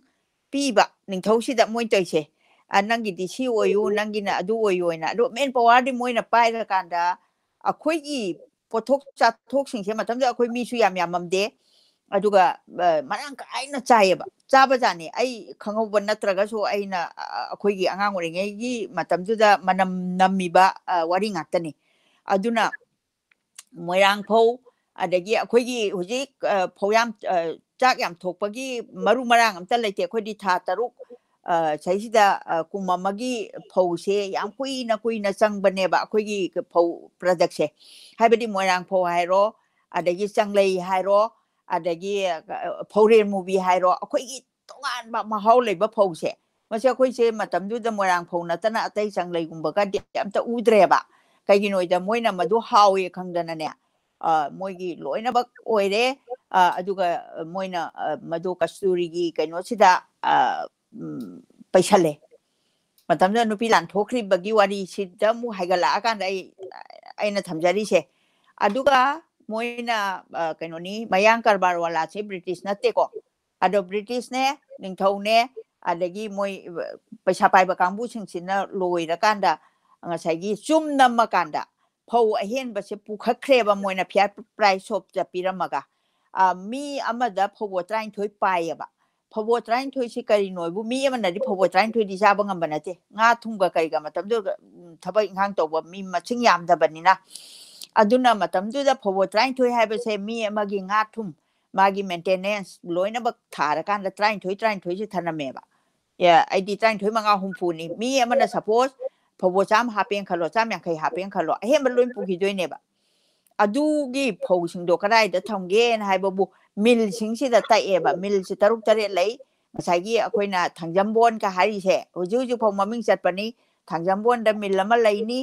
ꯈꯥꯒꯦꯝꯄꯜꯂꯤꯅꯤ ꯑꯗꯒꯤ ꯈꯨꯔꯥꯏꯔꯣꯝꯗ ꯃꯤꯜ ꯂꯩꯅꯤ ꯑꯗꯩ ꯃꯤꯜ ꯃꯌꯥꯝꯁꯦ ꯃꯁꯤ ꯃꯣꯏꯅ ꯀꯟꯇ꯭ꯔꯣꯜ ꯇꯧꯔꯀꯥꯟꯗ ꯆꯦꯡꯁꯦ ꯐꯧ ꯑꯣꯏꯅ ꯄꯨꯕꯗꯤ ꯌꯥꯗꯕꯅꯤ나 ꯆꯦꯡꯁꯦ ꯑꯩꯈꯣꯏꯒꯤ ꯐꯧ ꯑꯍꯥꯎꯕꯁꯦ ꯇꯛꯊꯣꯛꯑꯀꯥꯟꯗ ꯃꯣꯏꯅ ꯃꯄꯥꯟ ꯊꯥꯗꯣꯛꯑꯦꯕ ꯑꯗꯨꯒ ꯑꯩꯈꯣꯏꯒꯤ ꯆꯥꯛ ꯇꯥꯡꯉꯛꯄ ꯃꯇꯝꯁꯤꯗꯅ ꯃꯣꯏ ꯑꯁꯣꯝꯗ ꯄꯨꯁꯜꯂꯛꯄꯁꯦ ꯍꯧꯖꯤꯛꯀꯤ ꯁꯨꯄꯔꯐꯥꯏꯟꯁꯤꯗꯤ ꯐꯕꯨ ꯐꯔꯦꯅꯦ ꯃꯇꯝꯗꯨ ꯆꯦꯡꯌꯦꯟ ꯀꯧꯋꯦꯕ ꯃꯗꯨ ꯑꯩ ꯆꯥꯍꯧꯋꯤ ꯑꯁ ꯃꯅꯝ ꯅꯝꯊꯤꯈ꯭ꯔꯖꯥꯠꯅꯤ ꯃꯗꯨꯅ ꯑꯩꯈꯣꯏꯅ ꯆꯥꯗꯧꯕ ꯀꯩꯒꯤꯅꯣꯗ ꯑꯩꯈꯣꯏꯗꯤ ꯂꯥꯏꯔꯝꯅꯤꯅ ꯊꯕꯛ ꯏꯪꯈꯥꯡ ꯇꯧꯕ ꯃꯤ ꯑꯅꯝꯕ ꯅꯠꯇꯕꯅꯤꯅ ꯏꯅꯥ ꯀꯩꯔꯥꯛ ꯈꯨꯟꯕ ꯈꯔꯅ ꯈꯨꯟꯈ꯭ꯔꯦ ꯑꯗꯨꯃꯥꯏꯅ ꯇꯧꯗꯅ ꯑꯩꯈꯣꯏꯒꯤ ꯆꯦꯡꯁꯦ ꯑꯃꯨꯛ ꯀꯩꯗꯧꯋꯤ ꯉꯁꯥꯏꯒꯤ ꯀꯁꯇꯨꯔꯤꯒꯤꯗꯨꯗꯒꯤ ꯑꯍꯟꯁꯤꯡꯁꯤꯅꯅꯦ ꯑꯩꯈꯣꯏꯗꯤ ꯂꯦꯝꯅ ꯑꯝꯇ ꯂꯩꯇꯦꯀꯣ ꯑꯍꯟ ꯃꯇꯝ ꯑꯣꯏꯔꯛꯑꯒꯅ ꯀꯩꯊꯦꯜ ꯊꯣꯛꯀꯅꯤ ꯂꯨꯛꯃꯥꯏ ꯄꯥꯟꯒꯅꯤ ꯑꯃ ꯇꯧꯒꯅꯤ ꯏꯃꯨꯡ ꯃꯅꯨꯡꯒꯤ ꯃꯇꯦꯡ ꯄꯥꯡꯅꯕꯁꯦ ꯅꯨꯄꯤꯁꯤꯡꯁꯤꯅ ꯍꯣꯠꯅꯩꯌꯦꯕ ꯑꯗꯨꯀꯥꯟꯗꯨꯗ ꯆꯦꯡꯁꯦ ꯋꯥꯜꯂꯅꯤꯀꯣ ꯃꯣꯏꯅ ꯄꯤꯔꯛꯄ ꯁꯦꯔꯁꯦ ꯆꯥꯎꯋꯦꯕ ꯑꯗꯨꯒ ꯏꯃꯥꯅ ꯇꯥꯔꯤꯕ ꯁꯦꯔꯁꯤꯅ ꯀꯣꯛꯇꯥꯅꯦꯕ ꯑꯗꯨꯒꯤ ꯆꯦꯡ ꯀꯦꯖꯤꯁꯦ ꯃꯣꯏꯗꯤ ꯃꯣꯟꯗ ꯅꯨꯡ ꯊꯥꯡꯒꯠꯂꯒ ꯑꯣꯜꯂꯛꯀꯗꯣꯏꯅꯤ ꯑꯗꯨꯃꯥꯏꯅ ꯂꯧꯔꯒ ꯆꯦꯡ ꯇꯥꯏꯖꯔꯒ ꯃꯌꯨꯝ ꯄꯨꯖꯔꯤꯕ ꯃꯆꯥ ꯃꯁꯨ ꯊꯥꯛꯆꯔꯤꯕ ꯆꯦꯡ ꯋꯥꯟꯖꯔꯤꯕ ꯃꯌꯥꯝ ꯑꯃꯒꯤꯁꯦ ꯃꯁꯤ ꯊꯤꯡꯖꯤꯟꯈꯤꯕꯅꯦꯕ ꯃꯔꯝꯗꯤ ꯃꯄꯥꯟꯂꯣꯝꯗ ꯊꯥꯗꯣꯛꯈ꯭ꯔꯀꯥꯟꯗ ꯑꯩꯈꯣꯏꯒꯤ ꯀꯩꯅꯣꯁꯦ chara se helak paneba helak pa jure chara helaga di mioi ba se sinina ni khangak te dana angang ju chak la maga di ningai tawra idana ado an ju imung se chara helak tana chak tang ba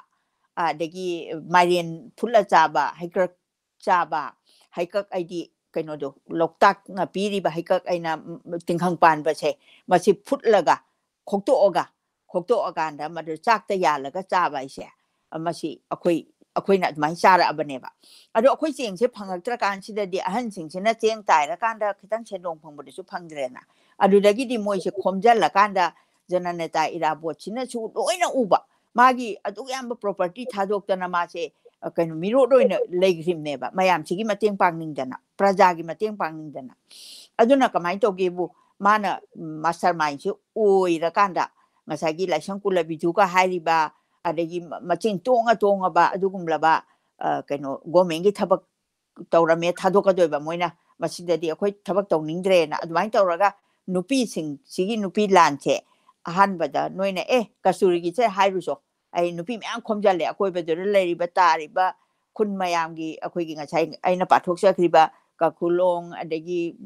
mijor khulna ka hariba mayam sigi akhoi isin inau punamak adagi area da leba mi ade arapa da leba mi matamdu da paujen ka che utong tawra kanda lon ahingda paujen piri ni hayeng di nupi mayam du la o kho loina adwain tawdan la akanda loina makti sara hena da ineba aduna mana kaino oiba leitana moi singse pulla kanda kasuri gi du da chatlu baneba kasuri gi du da chalo chatlena adu moi thonglo la leigreba chatar ga lonchan da leigre huju phawda lei sini kasuri gi thong hari sini thong ama bazar ga wal kaino ga ujeki ga phawna bhongi thong do akhoi hospital ro chatpagi naga mapalgi chatli do kasuri thong eno huju phaw moi maming lei ri se aduna moi gi dai du da go down du da paisali ba mayam se madu loba se phangdre ba mil da chatlu re chengpir o yadre moi loi ka ro ramni na ade di saura bani na nupi sing sina noi cha dan si su si ba noi ga lan theng na si su si ba moi maring gen se phudora akanda moi tho hang do ya dam kaino to bane ba moi gi glass ki ground floor na ta ba first floor gi ma dai ju da moi nung thajan bane ba nupi sing sina hang do akhoi chengpir ona ma dai ju da moi ma san pa ang khang na thokla aga mi mayun du da nung thajalu ba du di moi saure ne ada sauram ni na noi kaino to ro kum chi di noi cheng chadon ba wa chadon kharabu chari de mathang chahi dai di akhoi gi khongya pholuin cha dong mangai re kai na mo yang usitana hai rak do madagi di hekta mai hogi bane ba nupi sing sina ado haya bra moina manipur da la lai ra gai na madu da ni ima sing na nupi la ne na akhoi gi sinina ni khangda dana jat bijat khai leite akhoi manipur da lai ba nupi sing mafam du dagi nang na khurai rongi mil se thingjalu adura phamu cheng tha dori ba cheng du gi gari du makha de hipsalu moi tak pangam re yang se ta ga sidok si na adu gi lingjen du ne ba du da tawri ba nupi lan si bau tang ai na sandok chan ning yam nungai imana muk libi bagi damakta masi akoi na kauroi da bani haibani da akoi gi pot se amok yengune tho kan da chaba phangdaba mayam na pura mapanda muk thaki ba adugi mathak tu da muk thi ba lon sizin na rakpa haiba tare ko makata na lokhachage suresh khundong bamna ibira I kai khumna ba uchari oja ani mak suresh khundong bam oirau khongjin makha lekai haina ibira I Sanaton sana samna ibira I God bless all haina ibira I Bemchana makata na ibira I Chakhaugi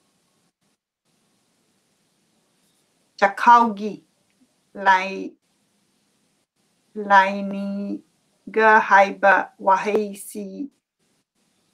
sidagi hena haina ba wahai leite wabada matam duda kamaina mayok na ramgani Nupi Lal ma singduna adene ngasai gi chakla matam duda thoki batuni andiri tasi uttam chan laishramna ibira I sorry for being ignorant but how do you go about sending star utam masi link amalay bani my Facebook to the chalaga stars di Facebook tagi lady rakanda akoina Facebook the creator oina thogla iba mayam sida support oina star do muki bani yamna nungai ba anova concept ni amtang link to the tigat aduga akoigi program asi support tawbiba oina star adum habirakpa yai aduga akoina ngasai aina share tawzakiba akoigi product thokjarae product asi adomna soidana pambiragati leibiu aduga masida karakpa phansina akoina mok 1001 thagacharigi khudol sida hapakanda akoina thagalakpa manipur gi oiba miyoi akoigi program asida mapung phan ba miyoi singda pibagi khudol asida hapsinjabani amutang share tawjarake akoigi product asi manipur da hujik yaukrabani aduga yamna nungaiba paw amana aihakna product asi semjaba kanda made in Manipur oina tawjaba pamba aduna akoina lobse sakalakpa kanda products de Manipur sabiba ado eragadi sabadu gi mi tuna paisasi phanghoragadi Manipur gi economy si adum chakhalakani haina khanjai masi akoigi journal ni journal asi hujik adum imphal da leibire masina wall art ni canvas wall art print ni aduna masi masai aihakna panjakiba aihakna yekjaba laisingdi product oina semjabani aduna pambiragadi soidana message tawbirau aduga hummingbird na deliver tawbagi partnership si akoi laujare haina haizake aduga akoina ngasagi khudol sida koin na khangkatjari se manipur gi oiba product for example akoi hand soaps koina June vibe na sabi beni masi akoigi guest speaker oi bikre magi products e koina khangkachai smain tau dana magi tang nataba koina products mathang adum khangkachai for example yengo masigi candle se kya phajari no masigi candle se oli na sabani mana saraka dang sagi lei kasi hapaga yengo aprajit raga se hapakanda sarak pasida ihangna ubada yamna mangon dai gada ba mali haina lozabani aduga masigi potse mo koina thagacharigi leiriba khudol oina mayam da mo kacha bhai betare ko aduga hage amtang photo khara ta mo chara khige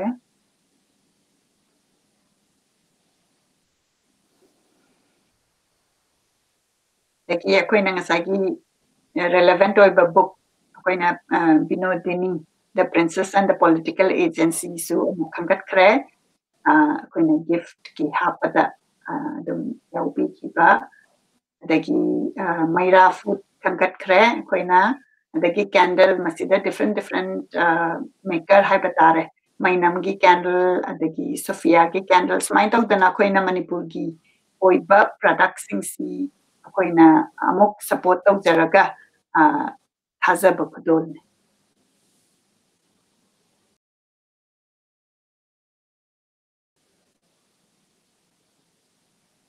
makatana lokajage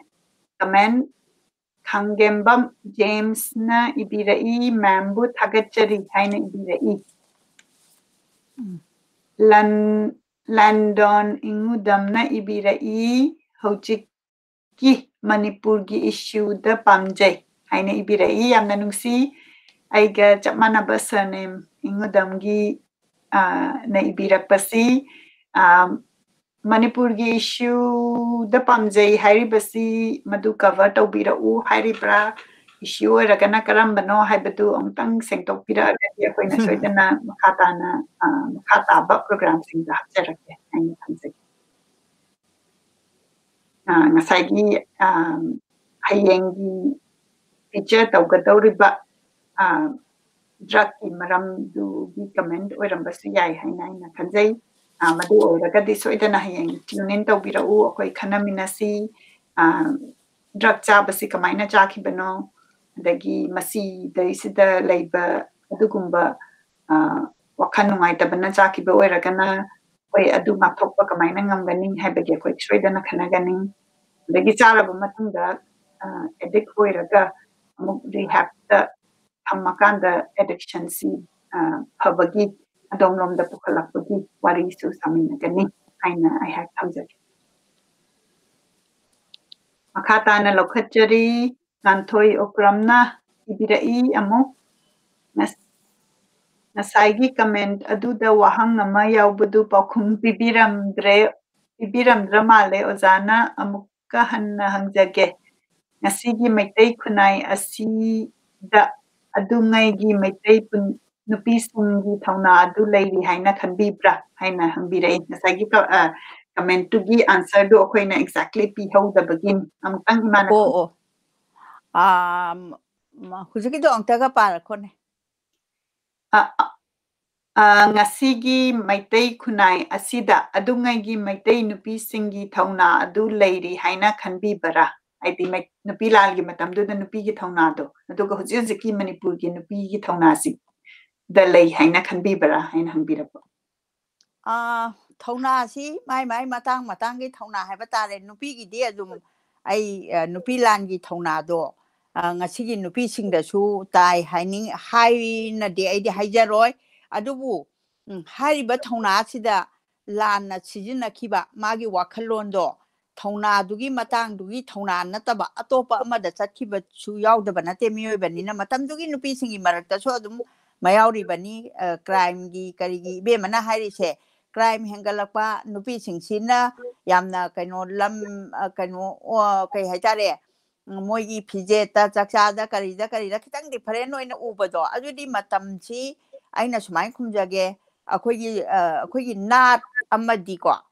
nat haibase hongba naiyeba adi civilization haibase hongba naiyeba aduna society tu su hongba naigadaba adu matamdugi chayong nayok tuga ngasigi chayong nayok siga su yamna different oiraba lari khutam da su chatnabi lonchat da su tawadabu nupigi thauna sidi sukmang mangde haina ina sumaina thamjage thauna du matam chana sijinabiba aduga nupi singsina akoida leiriba thauna che matam chana puthoga sijinabiba do adu khakti khidang onagiba su yaubra aduga leiriba thauna sidi yamna hena thauna lei haijage ai example amtang pijage ko ngasigi akoigi manipur society sida nupi singse mapan tholamdabani thokta na akoina imung manungi mateng pangai adagi lukhrabi oraga su macha yoi macha hundoga kanamta chate aduga nupa singsigi punsi marenga akoiga su yam khenai akoida sacrifice aduga akoida yamna kai haini khangba will power se akoida yamna marang kaina isona pibi haina ai atumaina di thamjage tagumba sung society ki khenara poiba tungina akoi nupi thauna leiti haina khanbi ganu ngarang nahanda su nupi macha amana auto thauraga aina ujabani aigi kano tuda ai pautabagi da mana auto thauraga anaba mi ama ahingda thinba adu manupi du magi thauna do nupi lan khakta da nate ne mai thauna do akoina thauna nate na haiba yade yam phaba thauna adagi mana kaino akoigi society sida ngasi mana ahinga thengbada anaba kari punamak pudana khotana mana makhong mari panba makhong ohum panba auto thodana mana mayumdai thoglai do chu nupigi achauba thauna agi leibani adu thauna se karimta mangde haina ai sumai thamning imana ichi laibi palakpatu dai hak photo ma thigachabani ahanba photo asi masi thokpira imana panbikibatu da ai hak na mayam dang share taminabani magi documentary su yamna phazana mina longjamna happy gray yang khatpiu different form of courage thauna haibadare huzik su lei haibani leitabnate adumna di oiraga ngasai akoina society si da nupi da oina hena any keno lakpakanda expectation leibasi su ai hakna kitang wajabra haina khanjai aduna masida nupi dangda thauna kanbi bara haibasi nupa da su kanbi bara haina akoi hangminasi haina ai hak haizage aduga example both gender da dum laiminasi haina haizage Makha tarakpada Suresh Khomdram ibirai Ojagi kanaraba wahi kaya pautak kaya taba phangzare thakachari Oja ikai khumna ba uchari Oja Saroj amati che Monica Suresh Khomdram poiro khungjin yairi pok haina ibirai Arif Aribamne ibirai Ipal Fazul Supunna Yangzari Ima haina ibirai Saya Arif napan bibaduni Ipal Fazul Pusu Kurumjari Ayhak na tajabada Mamangi episode Amada Imagi Warida Pita Kiba Ipal ni haina tajay yamna nungsi sumaina akoy ki literature si pabada akoy mayam si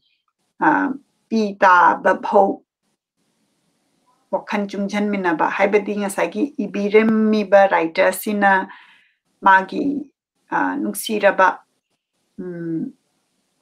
Wari Masing Nahangi Imana Pabikipa Tangzaugi Wari du Ni Singzabada Koina Macha Singsina Chaura Kanda Mama Mapagi Moina Pamzabasi Kang Bakara Walakpa Mama Mapana Pamzabadu Chokate haina ubirakpa adugumbagi yamna nungsiba tanjadu dani ipalna pitaki haribasi masina takpade akoigi literature si da ibiramiba yamna precious oiraba words singse akoigi thamoi sokhan bangamba words ni aduna akoi mayamna share tawbasi tamina basi akoi successful oi haina akoi khanjai sumaina comment lakpasi dana ipal bu khurumjari matang naina dom tabiyu aduga Arif na photo matang lauraga thabira u yamna yengningi sumaina akoi gi program da tabi haina haibirakpada dagi yengbiriba namangna su adom na kamaina tabi imong manungga taminaraga ti photo ma share tawbira u akoi mayam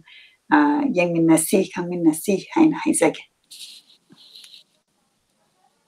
Hangembam James na ibirai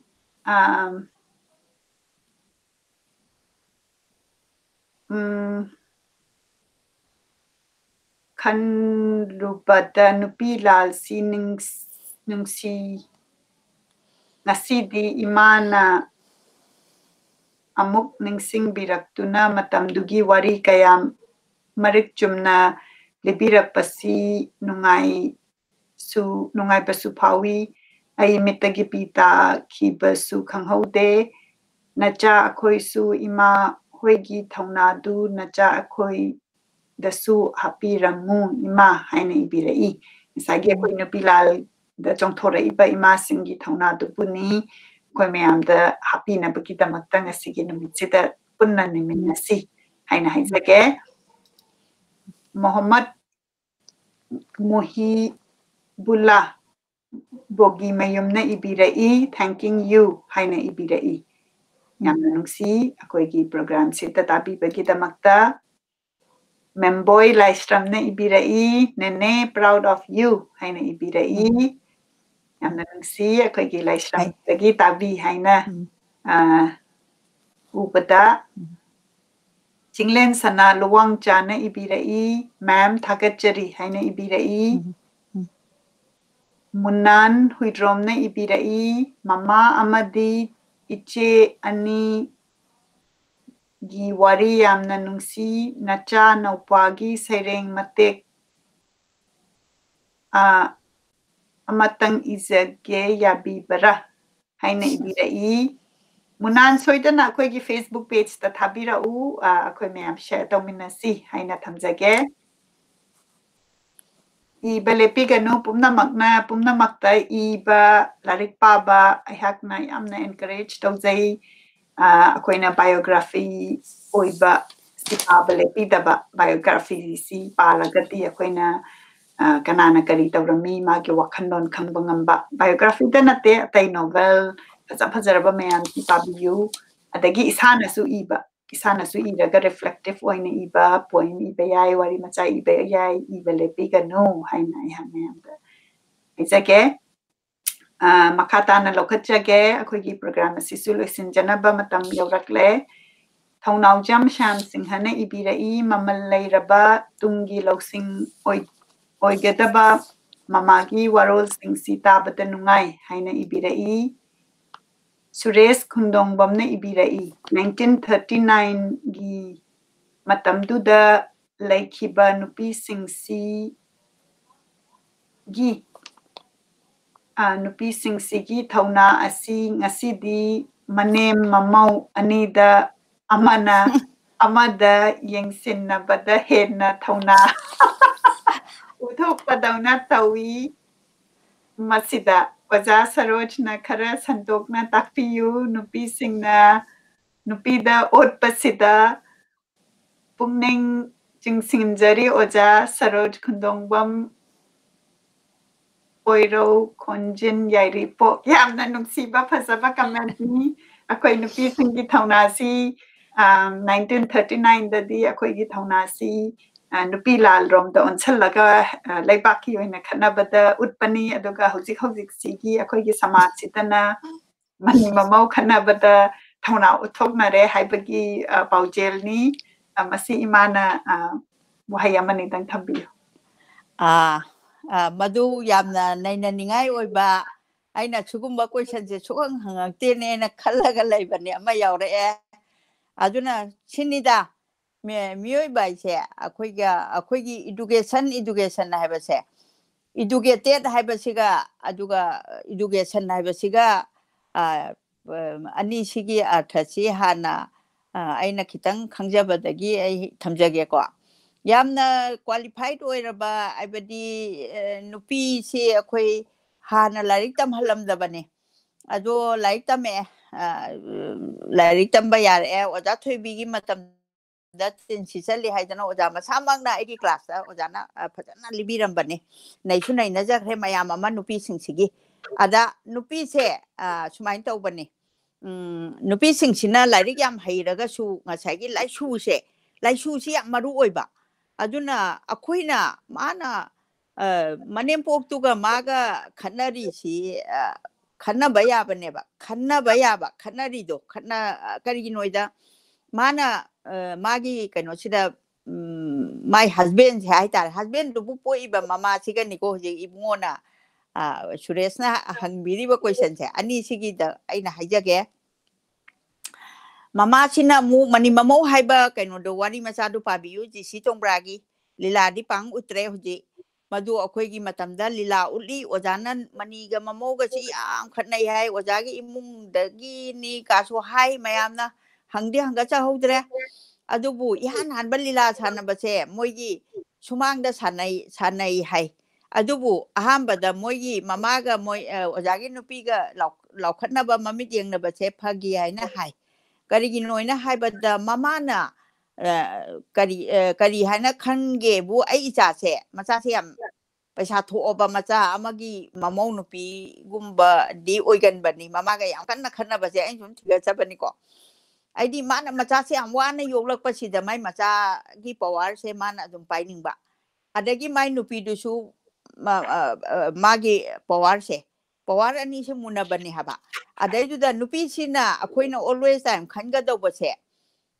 aina isa pogla kanda isa chema kanda magyan tarakaneba o ako adu matam du di mai manempo oiriba duma di leiraga su yam ahal loirani aduga leisu leitabana su anamba oirani mana gyan tarak matam dadi khwaidagi se macha si kamaina khanga dage bu mana yoglakpa aduga larik hai halakpa aduga kamain tawdana mana struggle torokpa if manempok sina makubo yaudana kaino yoglakpa macha oiragadi amuka su hena manempok se yamna sathiga leba maramdi ma yang wana yoglakpanina aina example ani khaktang pige ko masigi wari sidi loiba nairaroi ngasigi matam sisu khara tele ai tentangna ai pijage aina imung ani khak lairiba huji hingiba imung ani khaki wari pijage ko mama siga macha nupa se si nupi masi nupa sina su khara haitaba haitare nupa si judgment da balance to ba haitaba haina ai haijage saubi gera saubi roira balance to gadabane mamaga machaga ani dugi karakta mamaga mai nupiga ani dugi karakta yanadaba leiragadi mana balance tawgadabani mana balance tawragadi irai laina solve tawgani mama dusu macha mai nupisu maramdi kamai tawgebu aina imung ani khak thengnai huji huji aigi nahawri ngai gi haiba tare huji pudi aigi kano chahi si am challe adudane kano to mama se kano widong haktane moina yogle ise macha se aduga macha di lari yam hayan ba macha du di ke tawraga macha se lari syam hayala kana macha se nupi thira kana mai nupi si su matomja pokja bi yam ke thok pi oidana mama siga maga mana mama na pami balon cha si su nupi sina pamak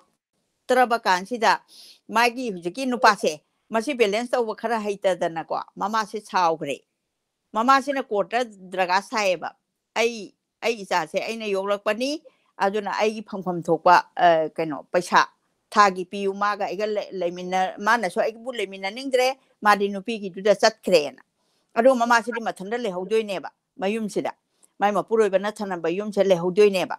aduna matamduda masina masigi court sidi yamna kano yam thuna judgment of court or mane ai makti khangjade ko court si kadai dano court kadi khange adum aduga sugumbagi family court ki si madi aina ai knowledge kya le jate adubu khudakta masidi rai heta tai haiba adai duda mai mama sina kano se draga sare ko adagi di macha ko khale macha nu pa se ko khatoi ni mamo ko khate ada nang smai sain to na ima nang chak thak se pi roi na haire adu aina moi tongna bi tore adu ga dei rai tara kan da ne rai si tara kan da macha sina mama sida request tawe ba jal sigi mamang da ni ko ima nang gi pibam thokpa paisa se mai do matam du ki ja 1000 ni haibra mai paisa du kya pham nu pa du na phangba paisa du ki saruk khara haiba tare example loina ai haijage adai du da imanang gi paisa se nangi nakuta aina tha khudingi piba lake haiba adu mama sina yadeba imai bungo ai nangonde paisa loba lakpa ngamoi aduna ai court ki through da piro paisa se haidana tawra kanda court ki through da paisa se logiba family mayam ama layaba masigi ani sigi langdai se icha suresh na hanga ise yamna fajaba masigi negotiation se kamabu nupa khuding makse balance to view mama gi balance aduga macha gi balance aduga phajana nupi duna natraga mama duna tackle to wa hegi dana ani se yam mutual understanding da laitaba imung yaudaba sunate ba yam yauri neba akhoi ma ka haina imau se isani ka haiba mama yauri neba khara mana mamau se kai dona kai ga miga dona chikna basu yauri baneba adu oi bataraga di ngasagi kano masigi bisar si sibhawada manipur gi society sida ngasi hingaga layeba imung kaya muglay adagi nupi ani lon ba kangbu singse lon ba nataba nupi ama tumin ne mana logjaramba aduga madi lai suka yam hairaba ko aduga mai nupi sigi macha siga mana chunge he yengdraba si nupa sigi awat ba kano natra magi wakhan natra masi ai hangningeba masi masu life sida lairine adu kan sida macha sidi chawda ya damne na yok ya damne na sai hundoklam na bi magi lari ga yaudrabi nupi du na yokla aga ne macha sina magi mapa thira akanda magi mapa sida chatluba kan mapa sina kaya gi matikta thita hoina torokgi wari leitaba nateba punamak se nupi da loina taine ba yaroi nupa sing si su lari ga hairaga su laisu khangba adu rajniti khanga ga su dhanmaniti khangba ani sidi oidaba yaroi nupi khakta da taina ba yaroi haibasi ai ngasi sida ai thamjage aduki makha cha tharko da amuka su nei na si yam phajaba kaino ni topic ni ngasai nupi lal gi thauna si hujikti mani mamo gi khana bata oina leirabra haibagi wahang ni masida ai haki mon macha masu mutang pizza hoge ngasai gi imana hairiba masi ahan bada imana haiki basi control se mama sina su ai janupani aina haiba tawgadabani na control se pamba adagi mai nupi sina su ai nupani aina haiba tawgadabani na haiba sida tawgasida marak sida leiriba wari basidi adagi macha nupa sineba aduna ai hak samak na su zare macha nupa marak sida leiraga nupi na haiba invetra mamana haiba ingadra hairaga ok ngaudana masitaisida yamna awaba keno da leire aduga masigi machanupasina balance tau bahaigadabani haina dang taina basu aihakna yajaningde masi aihakna di balance tau base imung amada mawama lakpasi partnership ni haina khalaga mama sinasu machagi partner ni haina kitang handokpiba nupi sinasu mai mama ni na khara handokpiba aduga mama ga machaga yana basi moigi responsibility ni macha nupa duna buddhi ithil oiraga keno mani mamau yana base akoigi responsibility ni haina launaba masi ma aihakna yamna adum akoi khana naina bada adum aihakna adum haizeri kaigino ga machan pa si katangda da man haita taini man adu tawda taini haina haibasi da machan pa si ngauda na mi wadana leiba ai yamna adum uzai yamna nungaite madugumba situation si ubada adagi di amaromda mo ngasagi mama haibatare ko mama sina mamau sidagi expectations yamna high oiba aduga mamau sina macha apikpa chelakpa kanda di magi wajaba macha apikpa chelakpa haiba sidadi physically waba adagi chak lamakpa adugumbagi sida jiki mama mother-in-law sina yamna supportive oidragadi hayeng mother-in-law sina sola akandu da mu kamaina magi mamau sina yamna from the heart seba tawninggani ko masimasu aihakna mayamda question si aihak thamjage karigino hairaga masigi relations love hairaga mama sinati mana yamna macha si yokpada wajayena hairaga su mamau du dagi yamna expect tawbado madu akoigi society si the expectations si yamna henbra haina aihakna adum ujai everything the mamau sina sum sacrifice tawragadi aigi nupase mana yoglakpanina hairaga sum mana sum sacrifice tawragadi madugi connection do 100% oiroi haina inhang na khanjai aduna nungsibase bol mama amadi mamau dugi mabarini gi 50% responsibility ni haina thamjage masi help nungsibase hela aga respectful oibe hela agadi akoigi mani mamogi ngasagi magi courage se adom lomda khanabada oina uttaba akoi miyam punna chawkhat minna bigida oina utpa romda lakani haina haina thajai aduga machanupa sida natraga magi nupa sida oina keno oidaba responsibility se pidaba mabani ki yana basi mabani da oina piba haitare ka aduni yamna phajaba question ni program asi loisinjana batawjarage makha tarakpada leiba comment asi ayak khara thuna pathokjage malangba kumanna ibirai yamna nungai program si Chibananda yumnang na ibirai yumnam na ibirai ima saroj amadi ichebu thagachari cherish kundong bamna ibirai thagachari ojagi paukhum tajabada nungai haina ibirai makata na sokoi adum khana naina minasi Thangembam James na ibirai imana haibiki matamdugi Nupi Lal dagi thodoktu dagi religion khaide haibiki adubu hojikti irang ama thokpada muslim gini maitai gini khaini masibu kari khetna rakpagi no matamdu apunbagi saktam and irang hoki haibiki masigi matang khangjaningi imadagi haina dai ngasai akoina Nupi Lal sida ngasai akoina puthokchakre ko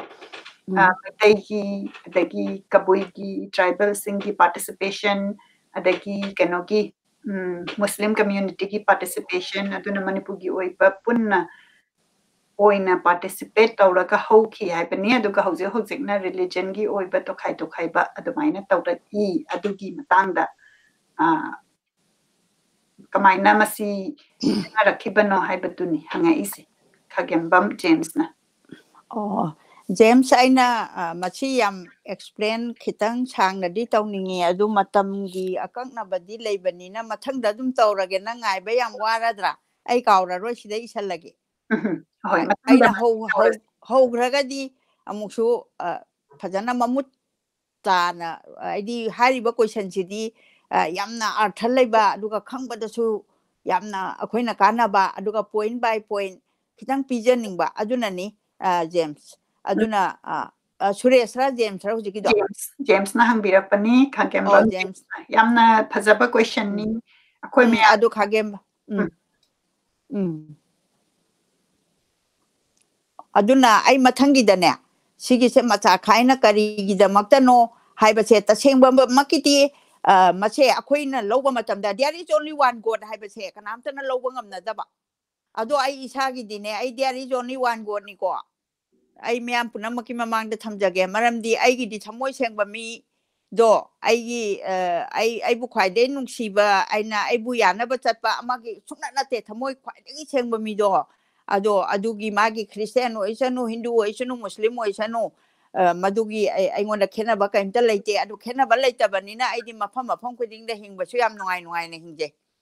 ai kaimta ai di moksa su changaga lai khorami adagi kano Christian gi moigi kano da su Sunday gi church su adum wa ka ngangu kaina adum ngangi kari noida moi Christian ni haibagi wari karimta leite moigi manungda yamna nungaitaba mi yawrakpa aigi dharma da ingonda yamna kano oirakpa yawrakpa do adumakti khalli maramde aigi hanan bagi ai wari khaktang yam tenna James ki wahang sigi paukhum pidringai dane aina class 7 karakpa matamda ne Oja Medhabati na principal oi matamdu da kano che tampasana da tamabadi khwaidagi best school nupi gi se tampasana TG sineba matamdu da litan flower laktri matungda laktoini hoi akhoigi aigi matamda litan flower laktri haba aina class 7 kaba matamda 5 kaba matamda litan flower school adai mission school se laktri matamdu da ne TG da loina karakpa sidane muslim nupi ama aigi manabi ne tajin koi ka ma che kanamta na tinabidaba adur tinabide aduga ne ma sune maiteron ka hena di influence leibadi nate mai father do aina kona hangukanda nangi yumse kaidano ne ma ka di aige de adum tinaba matam tu da magi kano se akoigi kano muslim gi sai hen thagi it ki chuti se machin numit se mai it numit neba it numit se da ma se karakpa aduga maga aiga di khutsamnaraga ne mai makhuchi pairaga aiga adum phaminaba adu ngangnaba ai di ma muslim ne na hena tawba sunate ai de as a friend adu ma muslim oirameba adu mana ne aingonda ne ma hai Saroj Nalini akhoi gi dinga si it ne haiba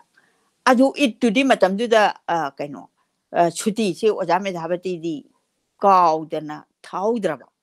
adagi di aina lawaina ne tajin se pure ai huji pauda ibani uniform setla kanda Oja Medhabati gi da kala kan iponi madu changaga Oja da kajoina noya ni ada lepido coming kan ka taweba akhoi di Oja ai am kire eba adu da nang changu to man hairu no haiduine ba aina kaido wai hairu duino sineba adagi di Oja na kaino no hainingi do aina hai Oja tajin se moi ngasi itne ya do moi loina bak chuti loina bak ate di thai akhoi skundi haina haraga isa makha tadre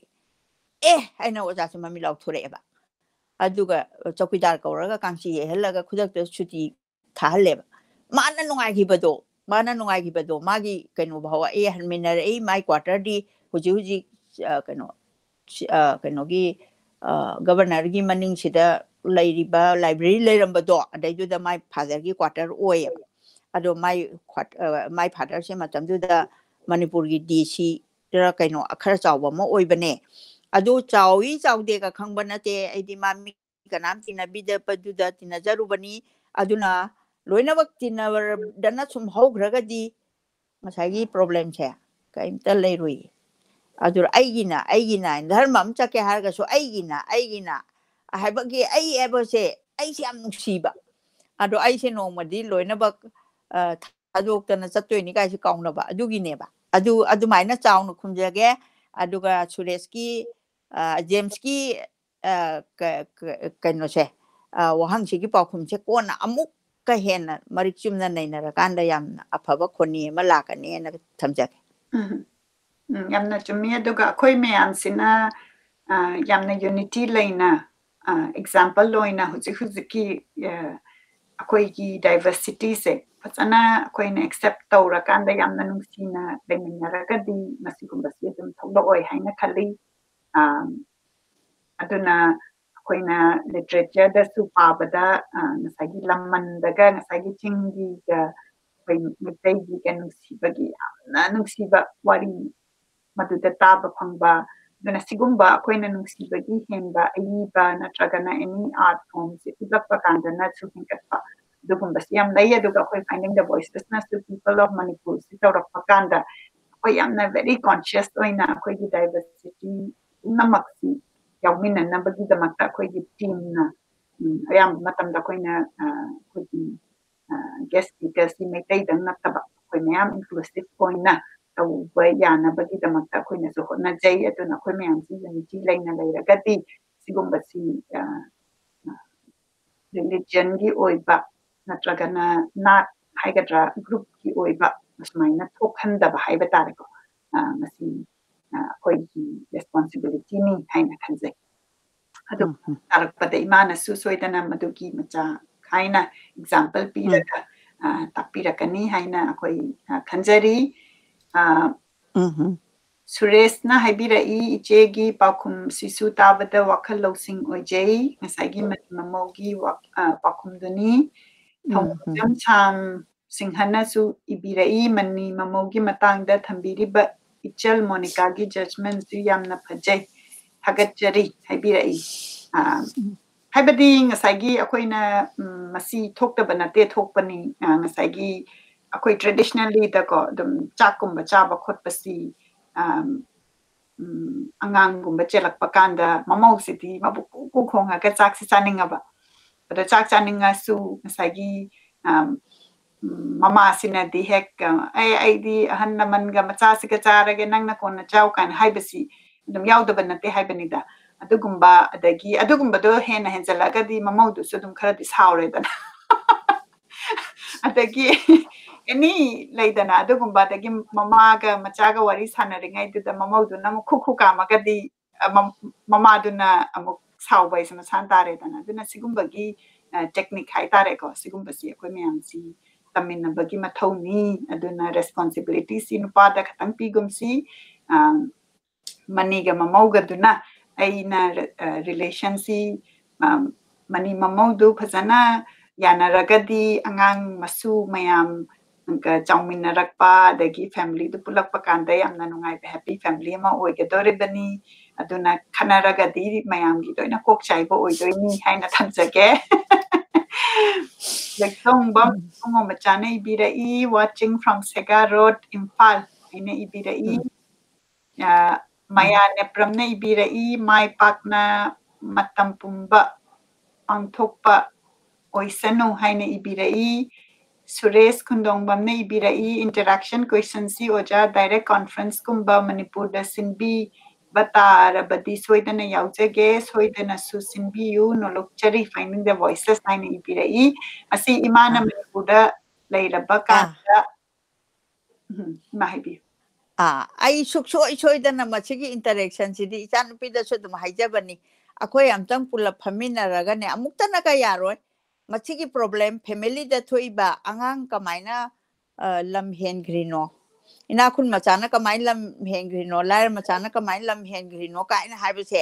ꯑꯩꯈꯣꯏꯅ education ꯑꯩꯁꯦ psychology ꯈꯔꯁꯨ ꯂꯧꯖꯔꯛꯑꯦ BA ꯚꯥꯎ ꯑꯩ ꯃꯅꯤꯄꯨꯔꯤ ꯏꯂꯦꯛꯇꯤꯚ ꯃꯅꯤꯄꯨꯔꯤꯅꯦ ꯁꯥꯏꯀꯣꯂꯣꯖꯤꯅꯦ ꯃꯁꯤꯁꯦ ꯑꯩ ꯁꯥꯏꯀꯣꯂꯣꯖꯤꯁꯤꯁꯨ ꯌꯥꯝ ꯇꯝꯅꯤꯡꯈꯤꯕ ꯑꯃ ꯑꯣꯏꯕꯅꯦ ꯑꯩꯒꯤꯁꯨ ꯌꯥꯝꯅ ꯑꯩꯈꯣꯏꯒꯤ ꯃꯃꯥ ꯑꯣꯏꯒꯗꯧꯔꯤꯕ ꯈꯨꯗꯤꯡꯃꯛꯅꯅꯦ ꯑꯗꯨꯒ ꯃꯄꯥ ꯑꯣꯏꯒꯗꯧꯔꯤꯕ ꯈꯨꯗꯤꯡꯃꯛꯅ ꯁꯥꯏꯀꯣꯂꯣꯖꯤꯁꯤ ꯈꯪꯗꯕ ꯌꯥꯗꯦ ꯃꯤꯑꯣꯏꯕꯒꯤ ꯍ꯭ꯌꯨꯃꯦꯟ ꯁꯥꯏꯀꯣꯂꯣꯖꯤꯁꯤꯅ ꯃꯣꯔ ꯏꯝꯄꯣꯔꯇꯦꯟꯅꯤ ꯃꯃꯥꯏꯗꯨꯗ ꯌꯦꯡꯉꯀꯥꯟꯗ ꯈꯪꯅꯕ ꯌꯥꯔꯣꯏ ꯑꯗꯨꯅ ꯍ꯭ꯌꯨꯃꯦꯟ ꯁꯥꯏꯀꯣꯂꯣꯖꯤꯁꯤꯗ ꯃꯥꯅ ꯈꯜꯂꯤꯁꯤꯅ ꯀꯔꯤꯅꯣ ꯍꯥꯏꯕꯁꯦ ꯑꯁꯤ ꯑꯌꯥꯝꯕꯅ ꯑꯩꯈꯣই ꯂꯣꯏꯅ ꯁꯥꯏꯀꯣꯂꯣꯖꯤꯁ ꯑꯣꯏꯔꯁꯦ ꯍꯥꯏꯕ ꯅꯠꯇꯕ ꯑꯗꯣ ꯃꯤꯑꯣꯏꯕ ꯀꯃꯥꯏꯅ ꯊꯣꯛꯂꯛꯏꯅꯣ ꯀ꯭ꯔꯥꯏꯝꯁꯦ ꯀꯃꯥꯏꯅ ꯊꯣꯛꯂꯛꯏꯅꯣ ꯑꯗꯨ ꯃꯃꯥ ꯑꯃꯅ ꯃꯆꯥ ꯑꯃ ꯀꯩꯅꯣ ꯑꯣꯏꯕ ꯃꯇꯝꯗ ꯃꯤꯇꯣꯞ ꯑꯃꯅ ꯀꯩꯒꯨꯝꯕ ꯑꯃ ꯍꯥꯏꯔꯨ ꯃꯇꯝꯗ ꯃꯃꯥꯁꯦ ꯁꯥꯎꯋꯦꯕ ꯌꯥꯝꯅ ꯑꯩ ꯏꯆꯥꯒꯤ ꯐꯠꯇꯕ ꯉꯥꯡꯉꯦ ai icha du tawena kana gumba yam gyan taba mama amana ne ai icha ne phataba tawraga sune haibiro ko tawbiro ko haiba kharagi mama amana ne yam igo ko wangba kangbu singsi haiba ka tanadana ne macha du di phataba gi habit di leiraba kai no da ngang chahi tra mitra ngai si di moidi adolescence is a period of storm and stress hairim ni moi na khalak pa wakhan je akoi su ma du kalak pa na te ba hekta machum pa ba da machu de chening bi kainom chaning e khudak ta chaning bi adu ki chahi do adu la ko matam sida kamaina phaga dage haimadan sing ba se yamna discussion darkar oye ba akoi discussion se amarom da sum chakhidana akoi na di ahan di oisalakpa de kaimta di tawba ngamjada ba aduga ubade dum uba kainon ka hairu ba su hek saugidra na haida ba chugumba ma saugidra ade imungi kan machanduna hairu ga mabungduna saur kadra mana man saur sugumbagi wakalon amasu leiri ba masidagi su anamba koigi mairik pidagi maijaubi se sum horak prain aina khanjai aduga thamjal ai madumak pami adubu isor khoiramchi COVID-19 gi se amuktang hidaka ka puthoraktana ai su Manipur daga lakning bada yung ga do kuire aina loisanjada ba adu ijanupana changoi amasu phana chaure maidu adu tawdana madaidu daga mi si yamda bida mi yang khai mu ki discussion ka se tawdra ai maroi re haijaba nate adu da aina taw gadaba nate maduda subject expert imanabi mayam ama leiri adagi aigi makha da lakpa ai imanabi ka dika abu mapan thokpada khuthekpa yare adusu aina adum haijarura-kanda adumain tawra-kanda interaction si tawsi haina ai thamjage isagi wafam se aina su yam yaningjaba wafam ni comment si yamna dilai adubu akhoi program si pung ani henjala hak loisinjarage mathangda soidana pathokjage yamna engaging oihanbagi yamna nungai jai aduga akhoi Facebook page da chatpiraga akhoi video anau ba akhoi na thagajaregi hapjagi bani akhoi na ima kaithel da chatpigi thagajaregi coverage yamna nungsi ba thagajari haibirakpa adagi akhoi na cherau chingkaru bagi aduna masimi amsi soidana yankhatpiu comment pibira u aduga ngasagi mani mamaugi wari si loisilakpada adomna mani natraga adomna mamau oiramagadi akhoi na positive reinforcement oibiba haibadi ngasi aigi mother-in-law sina kari tawi aina phatabaromda nataba mana adu tawre na thawai nungai taba nataba mana kari tawre I haina thagatpa wahai amamum share tawbiyu aduga mamauduna oirasu mamauduna kaino ta hauba malan chalakpa oirasu bora hauba ma pibirakpa oirasu mana positively asnang tawrisi hawi natraga nungai natraga whatever adugumba mamam haibi nabagi damakta ningsingnaga nasigi program silo isinjarage yamna nungai ba interaction nama oire koina last week da yamna miss tawe koi ki listener singa koi interact bi ba hayang so idana koi ki India time 6:30 ai gina pungni panda yamna nungai ba drug ki oiba maramda koi wari sana jagani mayam amuk punmin nasi haina hairaga matang asida ya rum jarage aduga nasi jana ba nizeri ma ai hang na su tabiri ba puna mak yang biri ba puna mak pusu haingai letana thagat jabaga loinana kong nonjari aduga loinana ngasigi listener isai bungo isai bema singna thagat pirakpa singse mathangda pathokpa kaubiganu aisu pakum pijage hana pathoktrenge da oraga su si chitha hobase yamna aingonda nungaitaba poksai ada puna mangmangon oiminarasi thangja numisida aduga amakhakna amuk ningchange akhoi nupi langi se siga mari leina na related oina akhoi December thage simadi thangja khudinge adum chathajagani masidai sida karigumba ming pathoktaba akhoi maitai gi dadi thoidongna aina ayamba cover tawjagre haina laujare adubu maitai gi oraga su Muslim isininaw-gi oraga su aduga akhoi tribal isininaw-gi oraga su yawgi bagi magi account leiba oraga di aingonda thabira o ai adum pathokjagani maramdi aina nupi langi adum chatluba ngangjaruba lamlam khudingda ka yam kanna budina chadaba sahi manga troki manungda muka phangba sidai sida aina chugumba chi yawdaba kharadanggi oibaduda ai nungai ta dana madugi research se tapna tapna aigi khangna chana ba kaya de inau kaya dagi aina hangjaraga ai pa dadi pa thongge akhoi loina mak tongmina ba thabak ni haidana aina chathaja bani aduga loina loina na miyam dagi khangbi ba adu yawi raga su magi journal aduga magi phongbagi ase hairaga adum aihak yauhan bira agadi aihakna mathangi thangja da su nupi langi chithau bangam thau punamak discussion sida natana ai thamjage ana khanjai December ta chigi manungda punamak pu kok nonjari khuramjari khuramjari